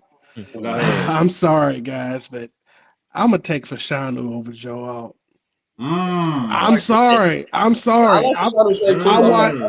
a lot of film, and I watch a lot of film, man. And what I see, don't get me wrong, 6'7", Joe Alt, he has long wingspan, cool. But if you watch his footwork, if you go back and watch, like, and I don't watch highlights, I watch game film. You know what I'm saying? I want to see who he tripping over. Is he balanced every play? Like, he looks like he fumbles a lot. He stumbles and fumbles a lot.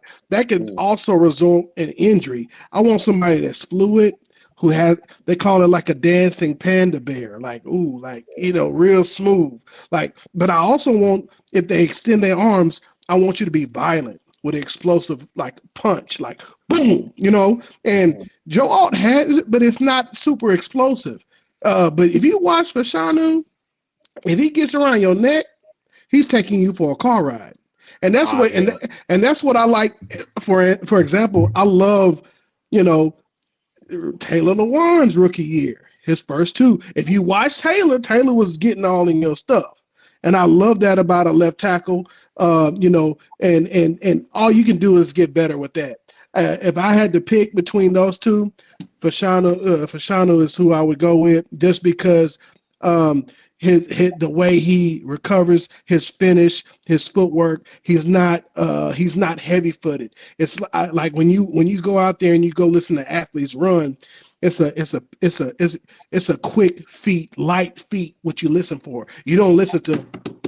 You hear that? That's too heavy. That's just too heavy. You Not want somebody quick, yeah, because then now you fumbling over everybody else. Oh, then now he has an ankle sprain, or there's his knee, or and he's already tall. So, not saying if we do get Joe out, I'm gonna be happy, but I'm looking at a line coach in the game, man. So yeah. I'm looking at because if you think of Rand Carthon, where he came from, what kind of offensive lineman does he particularly go for?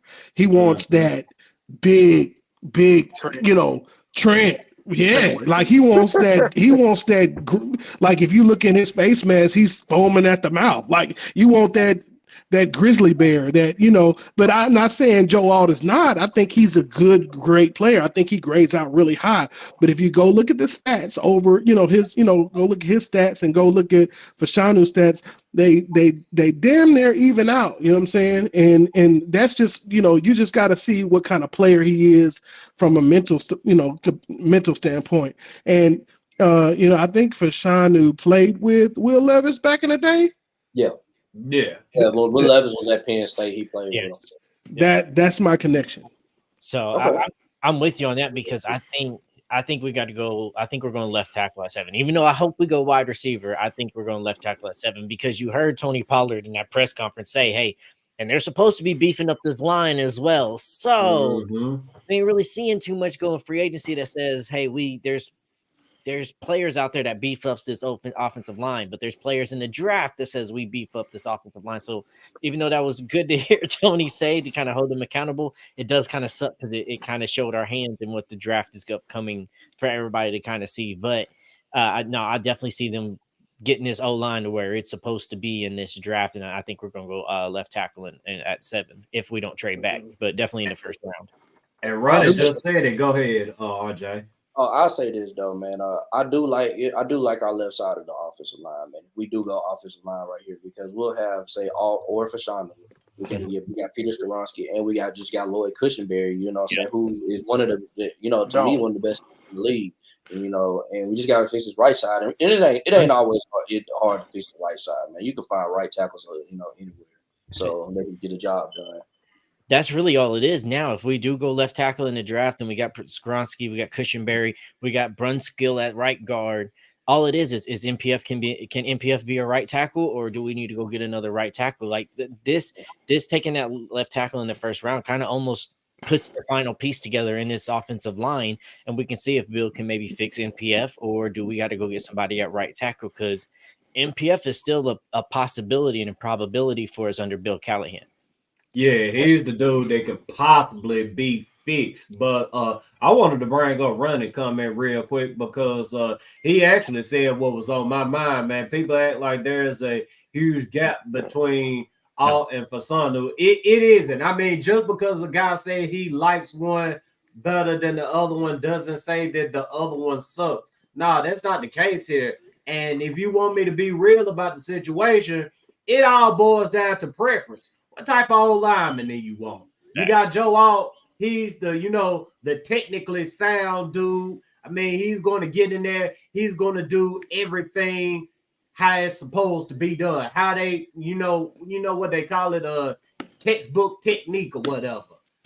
That's Joe Alt. If you want a dog, if you want, that big, mean, nasty, aggressive type of dude who's the dancing panda bear when it comes to pass blocking, that's Fasanu. And with me, I wouldn't be mad with either guy, man. Like I said, Joe Alt, he give me butterflies when I watch his tape. But Fasanu, that nastiness or whatever, man, I would definitely invite that on the Titans roster. Bro, I think but if we trade back, man, we can go get Brock Bowers, man. See, here you go.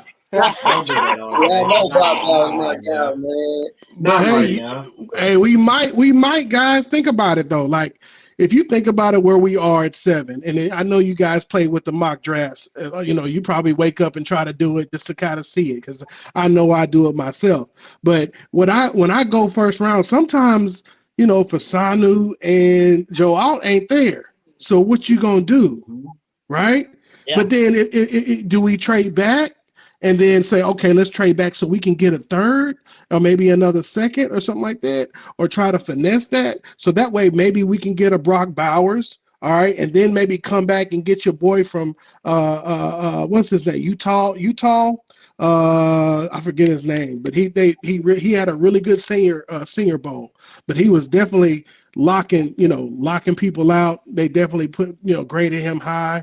I'll think of the name here in a second, but there's some other tackles, left tackles, and right tackles that we could probably get to make it make sense. From a draft perspective, but we also got to look at D-line because we did not get Armstead who we wanted. We did not get Reeder who we wanted, right? Like we got to look at, okay, where are we at? All right. We may have to go get your boy from Texas, and he's gonna be there second, right? Where we need him to be, right? So we got to see, who, and don't be shocked if we may not get a receiver, guys. It depends on the draft because the draft is crazy. Who would have thought? What's that? Who got that linebacker first round that nobody thought he was gonna go last year? He was definitely. Who was that, Chris? I was talking trash to and said he was a typo. He was he at the Seahawks? At the Seahawks? I think it was an outside linebacker. Was it the Panthers? Maybe the Panthers. It was the Panthers. They drafted him first round, and he was not. And he's going to be out the league. It's just like you take those chances with teams. And you take those chances with players, but you really don't know what you're gonna get, AKA Panda, that put us in a hole, right? Like, Gigi Bowser is who Gigi Bowser. G Bowser. Like I still want to slap his ass because his ass fucked us up. Like god damn, bro, sit your big ass down, bro. Like god damn. Playing in the snow and shit. Like he was horrible. Trash, lazy. Talking about I want to rap, I want to sell drugs. Where are you, a football player? You 6'8". Come on, man. He was doing donuts. Donuts. You too damn big to do some donuts. Go lift something. Go, man. You need to sit down. You know what I'm saying? God, you just put us in a hole. Shit. So I just, that's it, man. I think we just got to be careful. And I know Titans fans gonna go crazy. Why didn't we get a receiver just like they did last year? Rand and Vrabel was waving like we'll get a receiver. Like they didn't until the 7th round. So we got to look and say, okay, yeah, these are our needs, but what fits? What makes sense? Because I ain't gonna hold you. Brock Bowers at tight end with DeAndre Hopkins and Calvin Ridley. Hey, fellas, pick your poison. You get what I'm saying? I don't think we need a receiver. And then with they sign a Westbrook Akina too, they may not go receiver, guys. They may go. I just think that D-Hop leaves next year. All right. Yep. So you got to kind of fix that a little bit. You got to find a guy because we can't keep doing this. Find 20, 30-year-old wide receivers and free agents. We can't keep doing that. And next year's draft ain't really got no wide receivers. Ain't got nobody good. So we got to kind of also see into the future too. Like next year's defensive draft. Yeah, we didn't get the defensive guys we wanted, but could we survive running 3-4 this year and just letting Jeffrey be at that nose tackle? Or, we sit there and we let Autry and we let Landry go out here and go wide 9 a little bit on some things. So we don't have Autry this year though. Autry's gone. Not Autry, Arden Key, my bad. Arden Key, yeah. Those things like that. Mind him a sweat guy, bro. I wouldn't either. But I feel like you got to get some young wide receivers that are going to be around here under D-Hop's mentorship. Traylon Burks is still a question mark whether or not he's going to be here. So if he doesn't work out this year, then there's D-Hop and Traylon leaving next year, just Calvin Ridley. So you got to get a little bit, and then next year we can go grab some defensive guys, but we can go left tackle in this first round. I think it'll be good. 3rd, 4th, 5th round, we can still find some good wide receivers that will be able to not have to be in a position that they have to produce now, and they can just play a role. And NWI, like you said, can step up in a third or a fourth position, and he's very reliable for us too. So we can get some guys in those later rounds that don't have to step up, but can take some time to learn and develop and let the game come to them. Titan need to get Xavier Leggett, man. I'm just gonna keep it. They need to figure out Leggett some way, somehow. Get Xavier Leggett, man. Do not let that dude go to another team, man. I'm afraid he gonna mess around and go to a team in this division, because that's how it always goes down. Yeah. You saw, because I was saying that too. It's like we can get linebacker heavy if we can't get that D line. So you saw Cowboys released Leighton Vander Esch. Is that somebody y'all would want to add on to this defense and right there next to Murray, and we can move around? I like Vander Esch. He's a thumper, but he's injury prone. Yeah, he be. I was wrong. That's some steroids kicking in. Sorry, man. Allegedly. Hey, yeah. He had to get off of that. That's why them bones and muscles is fragile. I'm not gonna. He's just liver king. Hey, liver king out there. Hey, I got some news for y'all, bro. It says that the Patriots are interested in signing Andre Dillard, bro. Oh, good job, Patriots. Good job. Did they really? You lying? They're interested. They didn't sign. They're interested. They gonna be How so in ass. the hell do these left tackles they come to Tennessee and just stink up the place, get a job so fucking fast? Like, bro, this happened last year with Dennis Daly. Dennis Daly beat some of the best dudes in the league and getting the job. I mean, Arizona didn't waste no time scooping up Dennis Daly. Now all of a sudden, this man ain't been unemployed 12 hours. He already got interest. I mean, what the hell is going on, man? These dudes gotta have something to get these owners and general managers or whatever, man. Nah, this tells you how important the left tackle position is, and how hard it is to actually find a good left tackle. It's not, bro. easy. He's not a good left tackle, man. It's very hard to find a good left tackle. We want is there. You have to take them, bro. Because it's such a hard position to find, bro. It is a very hard position to find. Everybody wants to coach them up. It's not a position that you feel like takes a bunch of IQ or skill. You just got to learn. Okay, if I can teach you how to get that first step off real good, if I can teach you how to anchor and bend and not fold, if I can just keep you and get you stronger in the gym, I can maybe coach that up. Like everybody feels offensive line, you can coach up a little bit more than other positions. So especially left tackle, that's very hard to find. Very hard to find good people that can do it and then stay productive and stay healthy as well. And then when teams find a good one, they don't let them go. I mean, every left tackle that's good in the league, they've been with their team like 10 plus fucking years or whatever.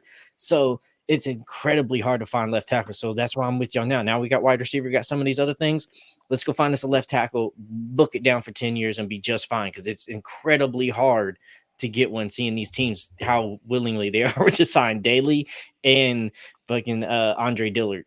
Man, maybe Dillard is a count body. I don't know. But Everybody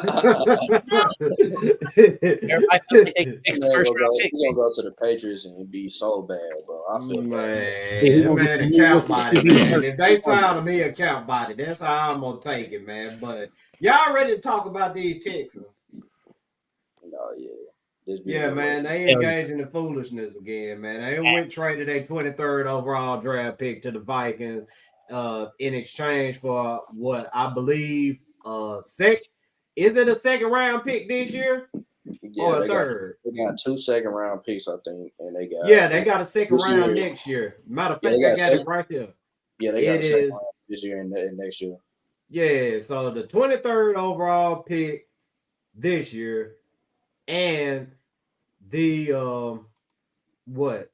Let me see. I'm reading this wrong. Y'all bear with me. The Texans they get the number 42 overall pick, second round pick, 188, which is a 6th round pick, and a 2nd round pick in 2025.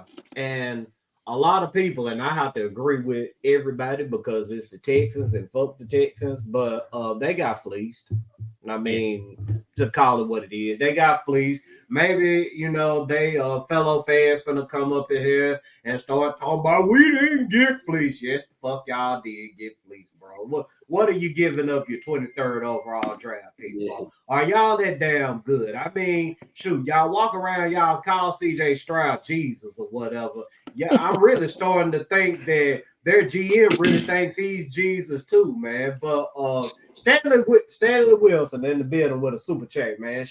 Shout out to Stanley, man. What if the Vikings trade up and we get both of their first round? Hey, man, I'll be all for I'll be a that. happy motherfucker. Yeah, I'll be all for that, man. If that's their move, man, I'll be all for it. It just depends on, you know what I'm saying, how this board plays out, man. If it's a guy in reach and the Vikings love him, I mean, yeah, they could possibly come up to 7, but who's to say, you know what I'm saying, they don't make a play on the 5th overall draft pick, because the Chargers, they don't need a quarterback. So I mean, they could jump there, depending on what who else would be in play. Who drafted? Cardinals are being played because they're the Cardinals. I just about to ask who draft 4th overall. Yeah, 4th is Cardinals and his 5th is Chargers, and I think 6th is New York Giants. So if you were wanting to gamble and see if maybe Giants don't want a QB or not, but that's what it kind of seems like the scenarios are for them. I mean, Tex, how the hell do you trade a 1st-round pick and don't get a 1st-round pick in return at this time of the damn year? How? And if it's not a 1st-round pick, how is there not 3 second-round picks involved in that 1st-round pick? Like, do you not know the value of a 1st-round pick right here, right before the draft during free agency? This thing is a fucking royalty right now, and you just give them at chump change 2 second-rounders and a 6th-rounder. What in the hell, bro? They got a Super Bowl caliber team, man. They've been listening to these drunk ass fans sit up here and glaze them about, oh, look at the Texas defense. They're building the 85 Bears defense all over again. They've been listening to that dumbass shit. Now they went done some dumbass shit and traded the first overall, well, not the 1st overall draft pick, but their 1st round draft pick, and y'all sitting up here scared of the Texans, man. Come on, man. I mean, this right here is targeted level foolishness, man. No. Bro. No. Yeah, they'll be good this year, but we'll see what they do with being good, bro. Are they actually gonna make it past the divisional round for the first time ever? Like, come on, man. And it's not even saying that they'll necessarily be good this year. They look good on paper, but how many teams have we seen look good on paper? Mm-hmm. They had Nasi Asamoah. How many times we see a team put together good on paper, and then they go out there and they don't perform because those pieces just don't mingle well together. So all this is looking good now, but we can't wait until we see how this actually looks on the field and how all of that actually works together and who can actually have the IQ to pick up D'Amico Ryan's defense as well. This all looks good on paper, but you still got to go out there on the field and play. Yeah, they playing a 1st place schedule, like Corey said, man. Yep. We're gonna see what they look like against the Bears. We're gonna see what they look like, man. Yeah, they done forgot. It's been a long time since they done had to play a 1st place schedule, man. They fan base, they happy right now. You know what I'm saying? They shocked some people. They won the division. They made it to the divisional round of the playoffs where they always stink up the place or whatever. But they fans, they don't care about that. All they see is they won the division when everybody else said that they wouldn't win it. So now they got this 1st place schedule they got to play, and life is going to hit them in the mouth real fast when they go up against these, upper echelon teams every single time that they have to play a game, pretty much, because that's how it goes with the 1st place schedule. I mean, you getting everybody's best. They got a target on their back now, and go ahead. And the league got a lot of tape on your rookie QB. We got a lot of tape on your rookie QB, and y'all didn't seem to kind of hold nothing back. So we kind of seen everything your rookie QB wants to do, and we also got to see what your rookie offensive coordinator wants to do too. We got a lot of film on that. they ain't got a lot of film on Will Levis. They ain't got too much to figure out what they're gonna do. Oh, and it's a new scheme. Oh, that tape last year don't even matter no more. Damn, That's they dangerous. they ain't I got just want to us. see what CJ Stroud is when the league catches up to him, because a lot of stuff, man, the league just wasn't caught up to how he played. And I mean, That's what I'm saying. I guess he's a good player. He's a good player. I'm not going to take nothing away from him. Good Facts, player. correct. I do want to see what he looks like when the league catches up, and he has to adjust and do different things than what he's been doing. So I think this will be the year where you start seeing some of the teams catching up, figuring out what he wants to do, and now he's going to have to problem solve back. Okay, now they've stopped me from what I want to do. How do I still continue to do what I want to do, even though they're trying to stop me? Because he is a damn good player, but like I've said many times, we've seen players come in one year do good, but it ain't till we got tape on you and we see how a team wants to use you that then we can figure you out. And if they can't figure you out once they got tape, then you're a good player. But we've seen a lot of players get figured out once we get tape on you. Man, blitz the hell out of him. Put a blitz in his face, just like Baltimore did, and he gonna nut up. and guess who like the blitz now? The Tennessee Titans. Mm. And we got folk, man, fast linebackers. Folks gonna see. I mean, I'm saying it right here, right now, folks. Folks are gonna see, man. They gonna find out the hard way that CJ Stroud really ain't like that, especially when there's a blitz in his face, man. I mean, I understand he's rookie of the year. He done all these great things. He's Jesus Christ to Texans fans and all that foolishness or whatever, man. But when this dude is faced with pressure, I mean, he seriously looks like Malik Willis up out there, man. I'm talking about he's running around backwards or whatever. God dang it. He just at this point, he's not even looking down the field when he's getting blitzed. He's just looking to run away from defenders. I mean, this dude is horrible against the blitz, man. And people gonna see that this year, though. Matter of fact, the Texans are gonna see that twice a year. This season right here, when they face the Tennessee Titans. Yeah, when I watched them play the Ravens, I watched them play us. And granted, he lit us up. But the one time we were stopping him is whenever we finally get pressure in his face, he just throw it up to the heavens. That accuracy go to crap, bro. I was like, man, okay, that's how you get him. You just got to put some pressure on dude. I mean, yeah, absolutely. He ain't like Mahomes. When Mahomes get pressure, Mahomes, you know what I'm saying? He know how to evade that shit. He knows how to sidestep that shit. You know what I'm saying? He know how to, you know what I'm saying, keep his head above water and keep looking downfield. CJ Stroud, though, he running, trying to get away from defenders. Goddamn, the head turned around, some down well, not even downfield, and he just gets lucky sometimes. It just looks up. Oh, defender. There goes my guy. Chunks it up, makes a play. It's CJ Stroud. You can't make a living in the NFL doing this shit.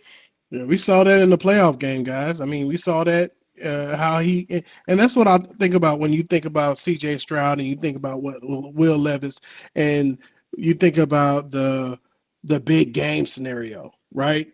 When we played Miami, right? The Dolphins under the lights. How did Will Levis, handle himself under pressure, right? CJ Stroud, pressure under the big lights, playoff game. That's different. That's different level of football. That's like for those who played Friday Night Lights, right? The lights are on, man. People are watching, right? Are you gonna nut up or you gonna shut up, right? And I think that's what happened. I think his brain starts to, make mistakes and things start, because the game is fast, man. If anybody has played on the collegiate level and the pro level, like you got to understand that these dudes is as strong as you. It's a different level to this game, and that's why they say football is 80% mental and 20% physical. And let's take for instance like Andre Dillard, right? He's a first round draft pick. I think he was okay. If you would give me, I would look at him and be like, okay, he was okay. Could he have been better? Absolutely. Here's why he was not good. It's because it's the people who are around you. If your coaches don't believe in you and you get negative press, then mentally you feel weak. So when you're out there, you're second guessing yourself and you're not playing fast. So, and then when you're going against the Jeffrey Simmons of the world, and then you already think that, on the media, I'm already getting blasted like I'm sorry. And then the coach is already telling me you ain't shit. And you don't think Vrabel told in the meeting damn it, Dillard, you fucking trash piece of shit. You don't think he told him that? Oh yeah, Rabel told him Definitely that, told him. and put it, and then rewinded it. Yeah. And they, bro, that had like people don't understand. People don't understand what players. He did, bro. Oh, you see your ass. You see your sorry. You see what Miles. Yeah. Yes. That's what happens. Yeah. That's what happens when you watch film with the coach. The coach sits up there and he puts your ass on blast. Man, rewind, and then you get pancake. And no, look at this shit. No, we keep rewinding this. Look at this shit. No, Darren, look at this shit. And this is what they're saying. And then think about you going out to practice, knowing that your coach just talks shit about you. The players have no respect for you no more. Oh, you a female dog, sir. We about to walk you. You know what I'm saying? So, and as soon as Myles Garrett started giving him advice after a game, why would you even say that?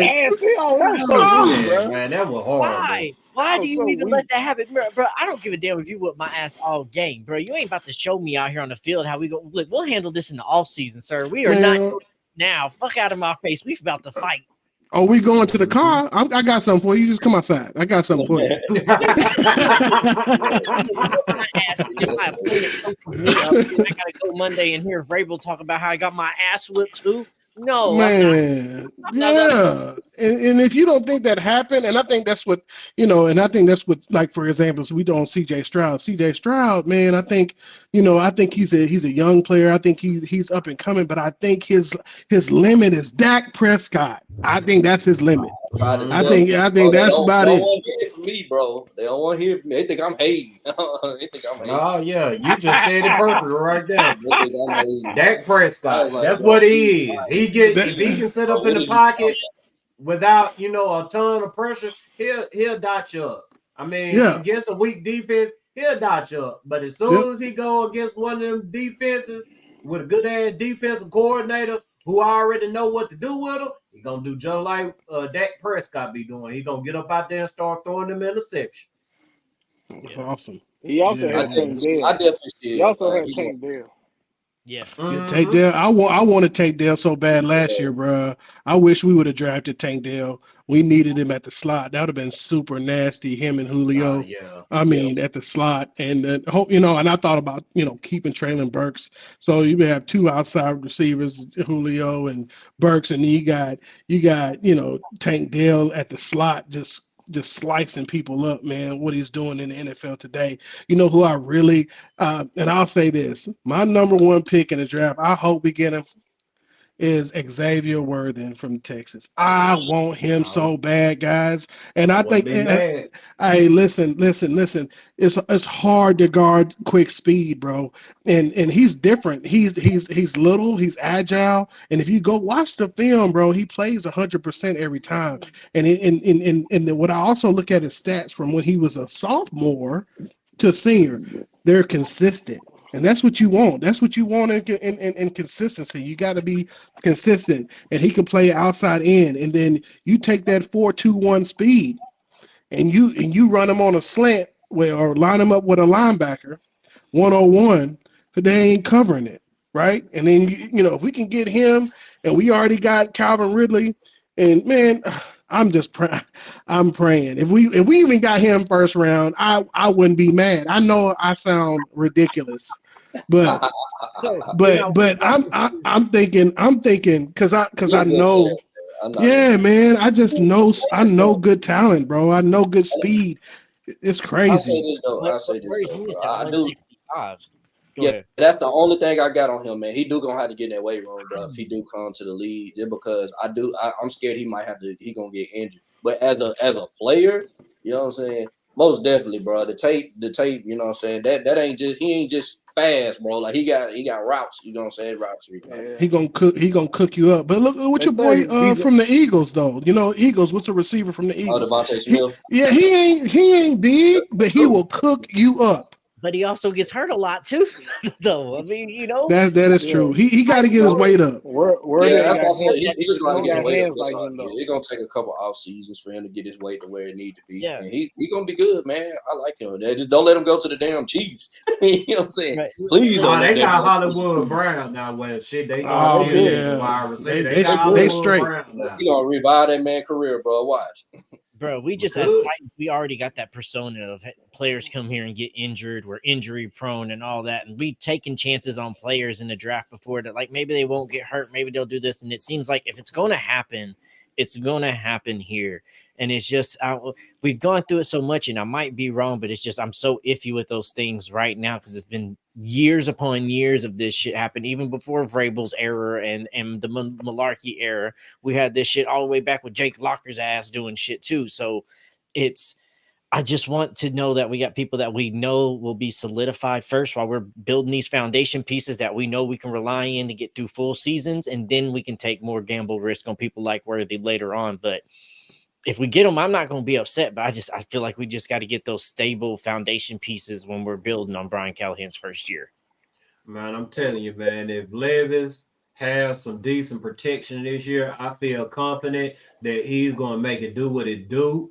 And if we hit on these draft pick first, especially the first and second round draft pick, man, that right there is going to help us out so much when it comes to rebuilding this thing, because you're not going to have to worry about those premium positions, because you'll have Will Levis taking care of business.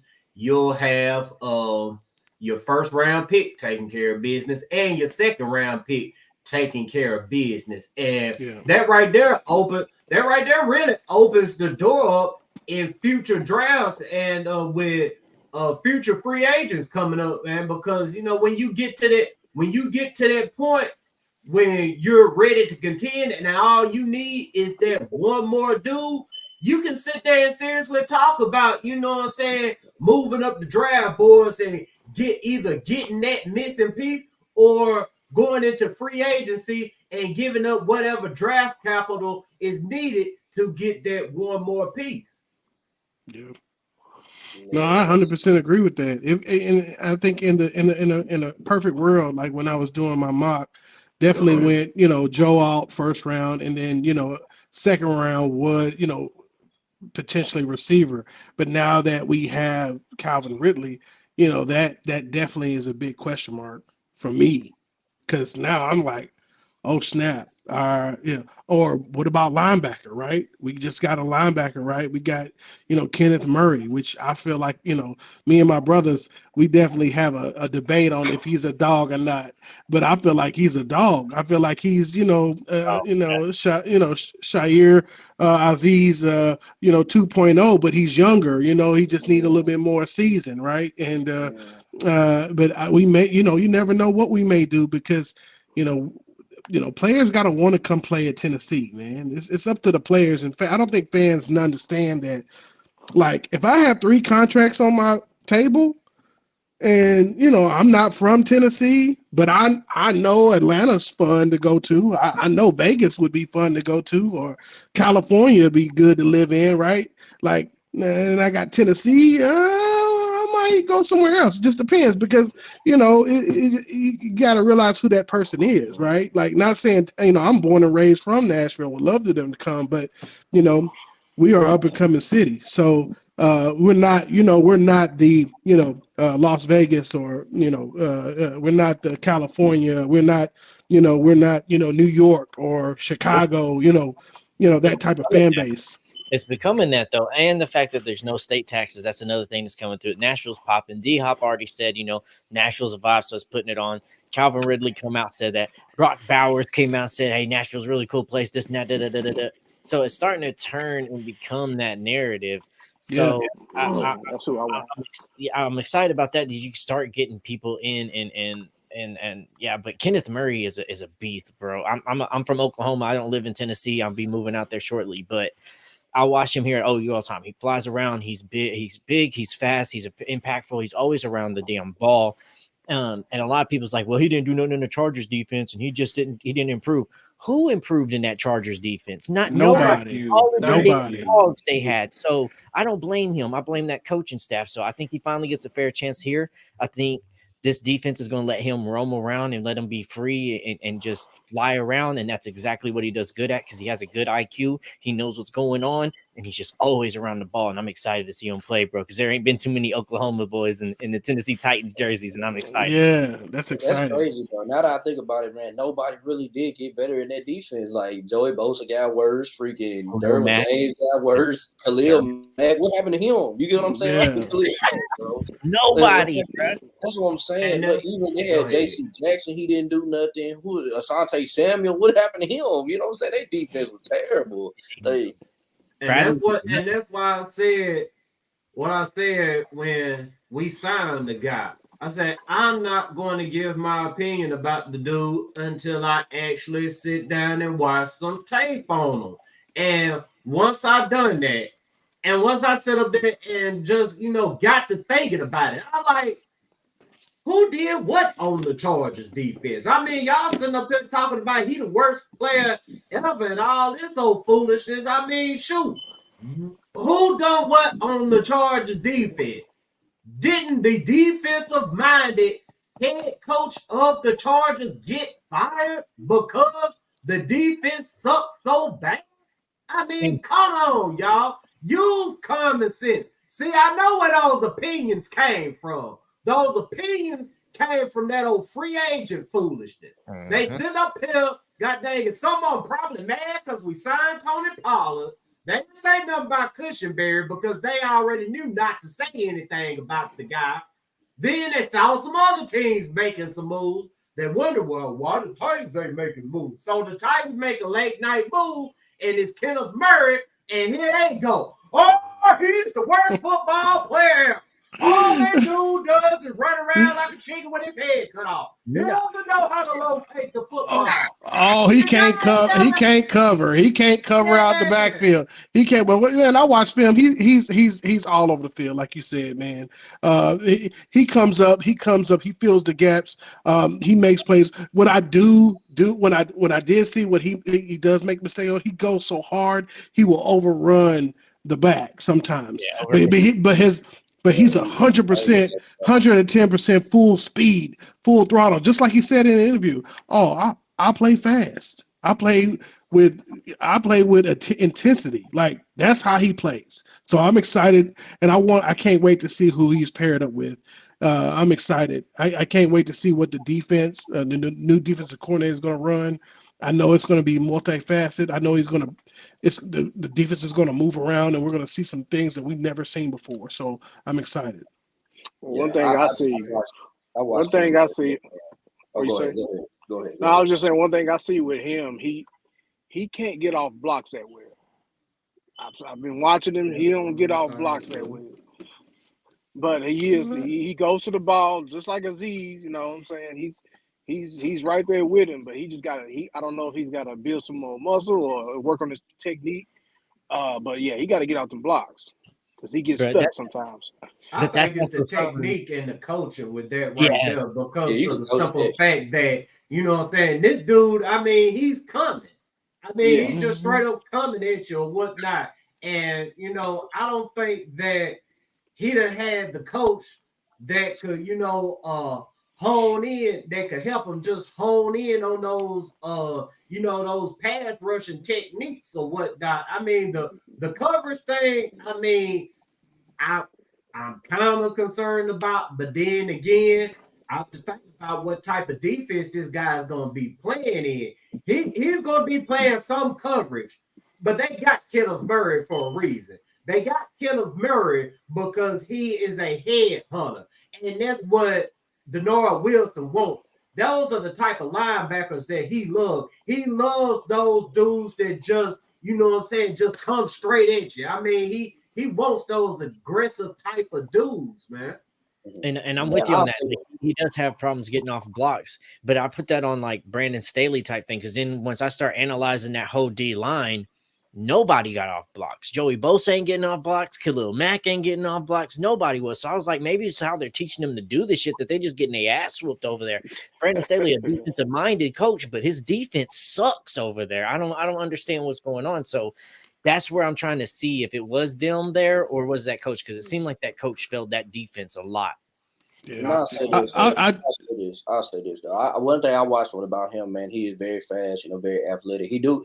So I heard on the radio that somebody said that it reminds them of Rashad Evans, and I was like, now I think about when I watch the tape, he do got a little bit of Rashad Evans in his game, man. I know with Dillard Wilson, he said it from the jump. I want to be aggressive on defense. I want to headhunt. I want to blitz, man. You know what I'm saying? I want to come after teams, man.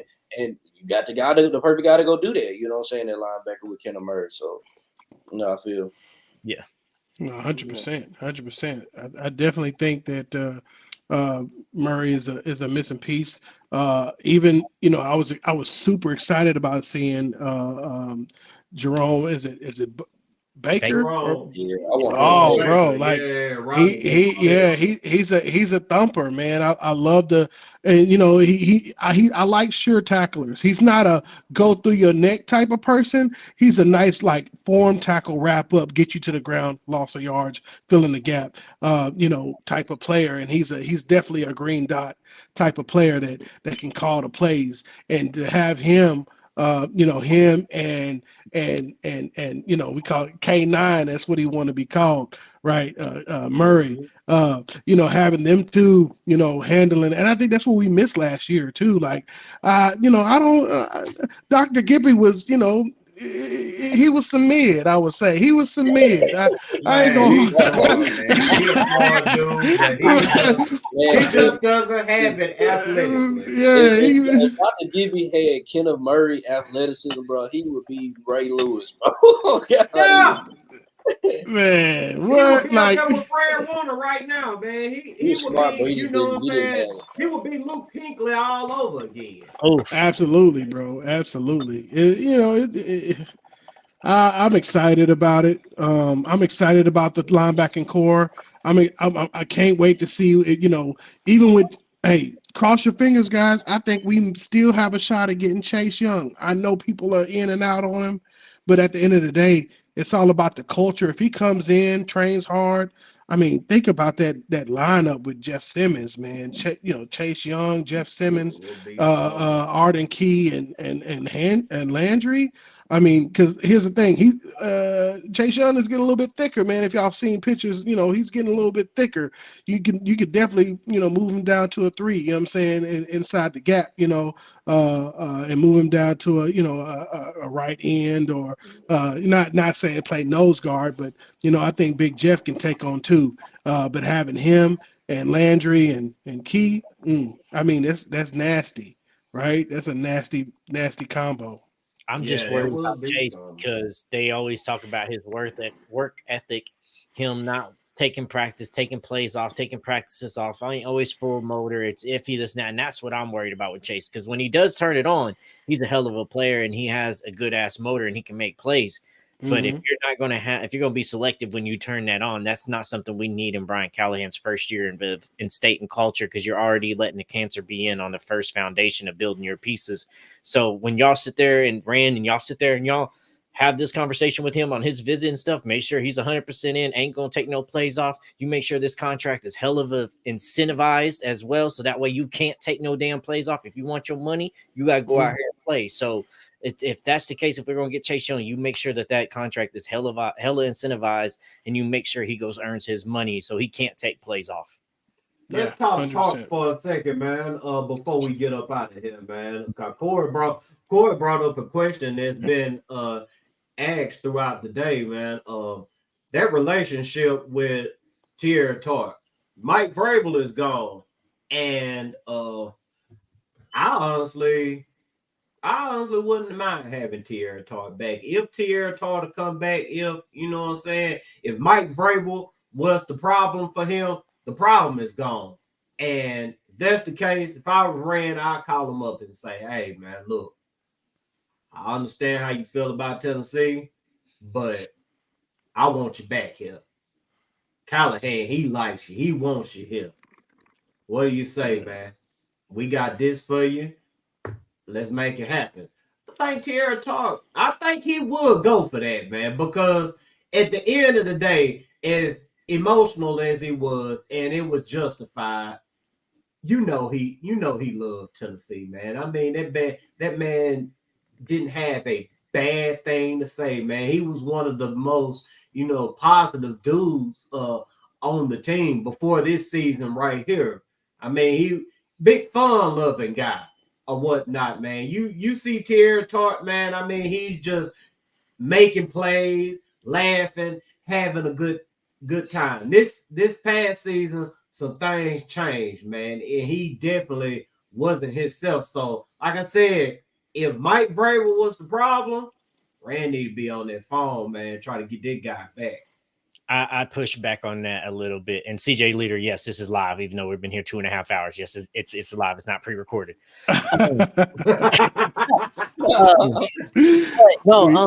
For me, I don't want him back because I know it's like, oh, well, everybody's now trying to say it's a Vrabel thing. But if you remember, he left because of contract issues. He wanted money and didn't think he was getting money. That's a Rand department. That's not a Vrabel department. And when he did leave, he talked a bunch of shit about Tennessee and Twitter field and then they had to delete it. Went to Houston Texans. When he got to Houston Texans, played a little bit. Then pulled the same fucking antics about I want more money. I don't want to play. I don't want to. No, that's a cancer. That's not a Vrabel issue. That's a Tierra Tart issue. He might have played good for a couple of years, but now he feels entitled to a bag that he might deserve, but he's not going about it in the right way. He's having an AJ Brown mentality of trying to get the bag when you ain't performed like AJ Brown to your position either. So I don't like Tierra Tart coming back because those antics and the things that he done was in Rand's department, not Vrabel's department, and Rand is still around. So let the guy go. He acted that way here, and he acted that way in Texans. I don't want no part of that. We're moving on, building off a chapter. You missed out on what we're building here now. That's one of the things you got to talk to him about when you talk to him as well, though. Like, see where his head at, though. I think Brandon and him already had that conversations, and that's why he went to Texans. They seen where his head at. They talked negotiations with him. They talked contract. They got that all out the way, and they saw that they couldn't have common ground. Onto the Texans you go. So I don't know. I think Rand's already had the conversation, and Rand's seen where his head at, and that's the reason why he's not a part of the Titans no more. Yeah, man. But I mean, like I said, man, I wouldn't be mad at all, man. Yeah, look, man, I see where you're coming from. We need somebody with Jeffrey Simmons, man. I mean, yeah, I think they're gonna draft something. I think that's what I was leading to earlier. I think they're gonna try. They may. It just depends on what happens here soon. I think a lot of guys, if you see who we were going after, I think we had one big D tackle that we was trying to guard. That was Armstead. But if now that has been gone, I think they're going to the draft to go find that piece. I wouldn't say, Marco, I wouldn't say that, having TT back, man, would be awesome. But I think that, from if I was Rand Carthon, right, I think I can find better. Right. Yeah.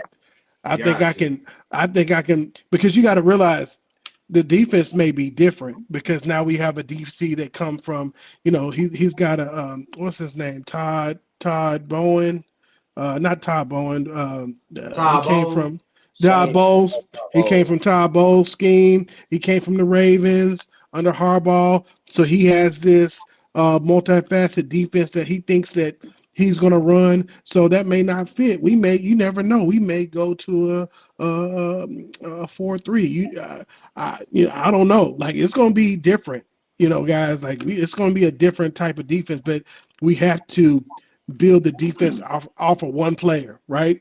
And our player is Big Jeff. Like, we got to make sure we put a defense in that fits him and the fit, and so that way he's not getting double teamed. He can do a single. He can be single on, but you got to build through the line. Like, we got to build through that D line. And if we make a splash and get a second round, a pick with a really good pick, maybe that guy from the Texans, from University of Texas, like just a what man, just a big bear that'll take up two, right? And then now I think that's just huge. That's our time. Go ahead and tackle that super chat, man. So it sounds like the Titans are not pursuing Snead, and now he's going to the Colts. Who else might the Titans still be trying to get in free agency? If he goes to the Colts, they're overpaying for what Snead's asking for a contract. It sounds ridiculous. Where does it say that he going to the Colts? I think they're just building that off of that's one of the rumor places before. I haven't seen anything new unless Lee can provide us with some new information that's came out as well too. We'd appreciate that. But I think from what they said, contract-wise, Snead's wanting a grip, and we ain't about to pay him that. So free agency-wise, I don't know who we're going to go free agency-wise. We might just build through the draft now for DBs as well in those later rounds. Or, maybe later after the draft, we do go get some guys that's 1-year contracts, plug and play, and then go get some DBs next year because that draft next year, that's got some defensive hitters out there, and that's going to be a lovely little defensive draft. Yeah, man, most definitely, man. We're gonna go ahead and wrap this thing up for tonight, man. I think we done covered a lot of things. Yeah, let me hit one more comment too. CJ was clarifying. He said record, not as in recorded. So record as this is the longest stream. Nah, we've done a stream 4 hours plus before. Nah, man. I mean, shit, we do this shit, man. We love getting on here chopping it up with y'all or whatever, man.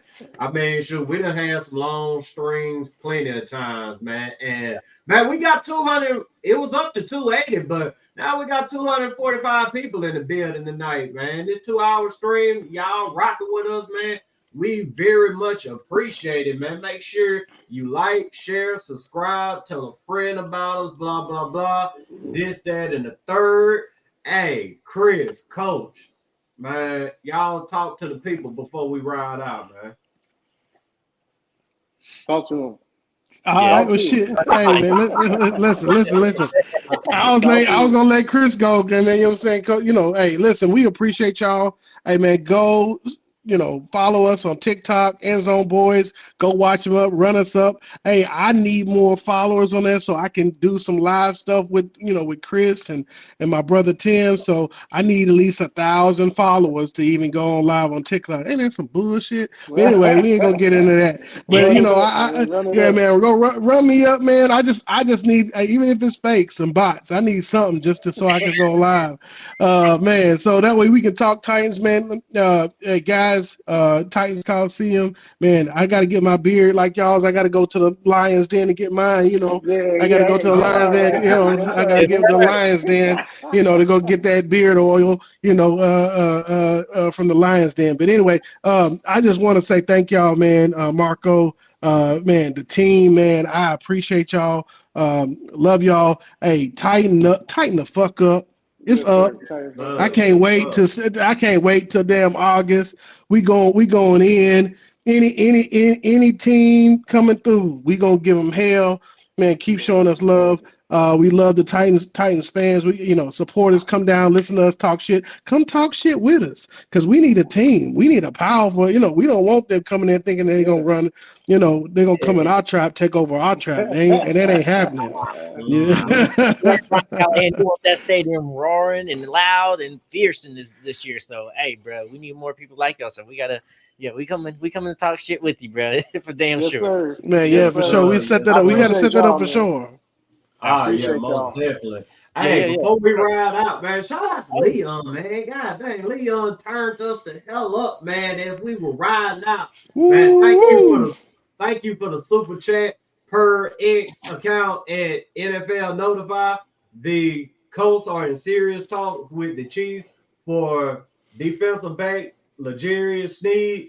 A deal is expected to come together if a long-term contract can be agreed upon. NFL Notify. Y'all familiar with that account? Yeah, I'm about to go to it right now. Let me see.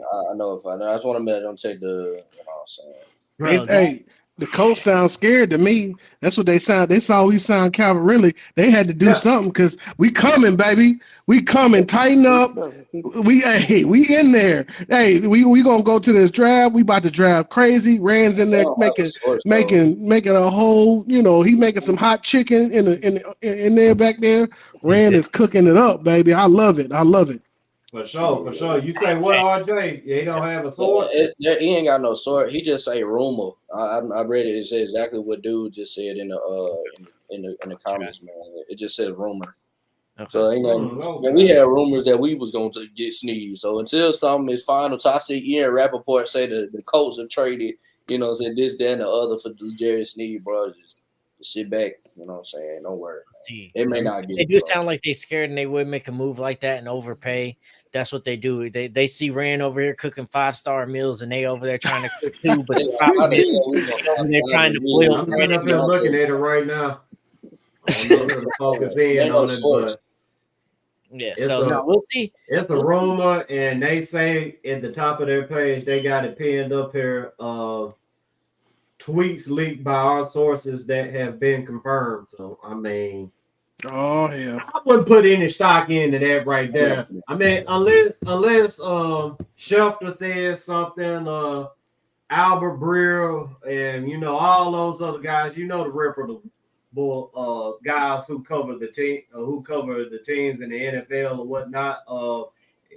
If none of them don't say it, I mean, I wouldn't believe it. Hey, and double check it too, because you saw Diana Rossini out there put a tweet and said somebody going to the Lions, and then they was actually yeah. Poor Diana, man. No, we just gotta see, bro. It could be they could be going to the coast, but we just gotta see. Everybody also too during the Calvin Ridley said it was Jags or New England, and Titans came out of nowhere. So some teams off the top rope. So we'll just see. We'll see. It could be a possibility, but we'll see. RKO they ass with Calvin Ridley. God dang it, out of nowhere. Oh shit. Well, yes, sir. Shout out to the legend killer Randy Orton. But hey, Firestone, go ahead and talk to him, man. Yes, sir. This episode has been brought to you by LionsDenBeerCollection.com. If you're trying to keep your beard in the top shape and you go to luxurious products, get LionsDenBeerCollection.com. If you're trying to start, you want to get that formula going, get it going, go to LionsDenBeerCollection.com. Use promo code Colosseum, get 25% off your order. This episode is also brought to you by SunnySmilesCoffee.com. Premium freshly roasted coffee. They got tons of different blends, origins, flavors for you. They got sample packs, and right now they're doing free shipping on all U.S. orders. So go get you a bag of coffee. Try that out. As well as make sure that y'all are going and joining the Titans Army community on Facebook as well. They have a bunch of Titans community there. They have been building, they've been growing, they have been doing giveaways, all types of things. None of that foolishness. The moderators keeps everything under control. So go there. You can be a Titans fan and have a lot of fun. So join the Titans Army community on Facebook. As well, go to our website at TitansColiseum.com. Read our new blogs. We did just bring another person to the team that is writing our blogs. So we're having blogs come out weekly now for y'all. So y'all can read those, check those out. As well as we'll be doing giveaways. We got events coming up in the future as well.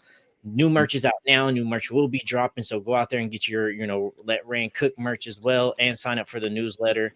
And like I said, the Let Rand Cook merch is out there now. Go get it out there for y'all. Go get it now.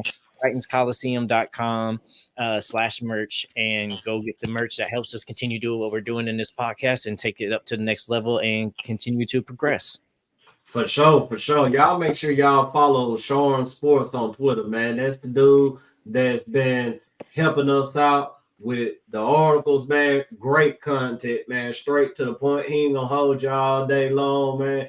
He gonna tell it out like it is, and he gonna ride out just like we about to ride the fuck out. But fellas, and shout out to Corey too, man, because he grabbed merch too. Yeah, man. Shout out to Corey, one of our day ones. Yeah, bro. He has that light blue Titan Coliseum versus looking fresh, bro. Appreciate it. Hey, Chris, I'll send you the link, man. You gotta get you some merch. Yeah. Oh yeah, for sure, man. Yeah, we gotta definitely rock that out. We're gonna definitely wear it on Sundays. You feel me? Yes, sir. Yeah, for sure, man. Hey, everybody, man. For sure, man. Y'all make sure y'all tune in Monday, man. We got another special guest coming through. I ain't gonna tell y'all who it is right now. Y'all will find out Monday when you tune in to the show. But most definitely, we ain't gonna disappoint. Do we ever disappoint you? God dang, y'all should already know this, man. When we say something, we mean it, man. We ain't gonna disappoint you, man. I swear, we got a very special guest coming Monday, man. So y'all make sure y'all tune in, enjoy your weekend, and turn the fuck up. Let's go.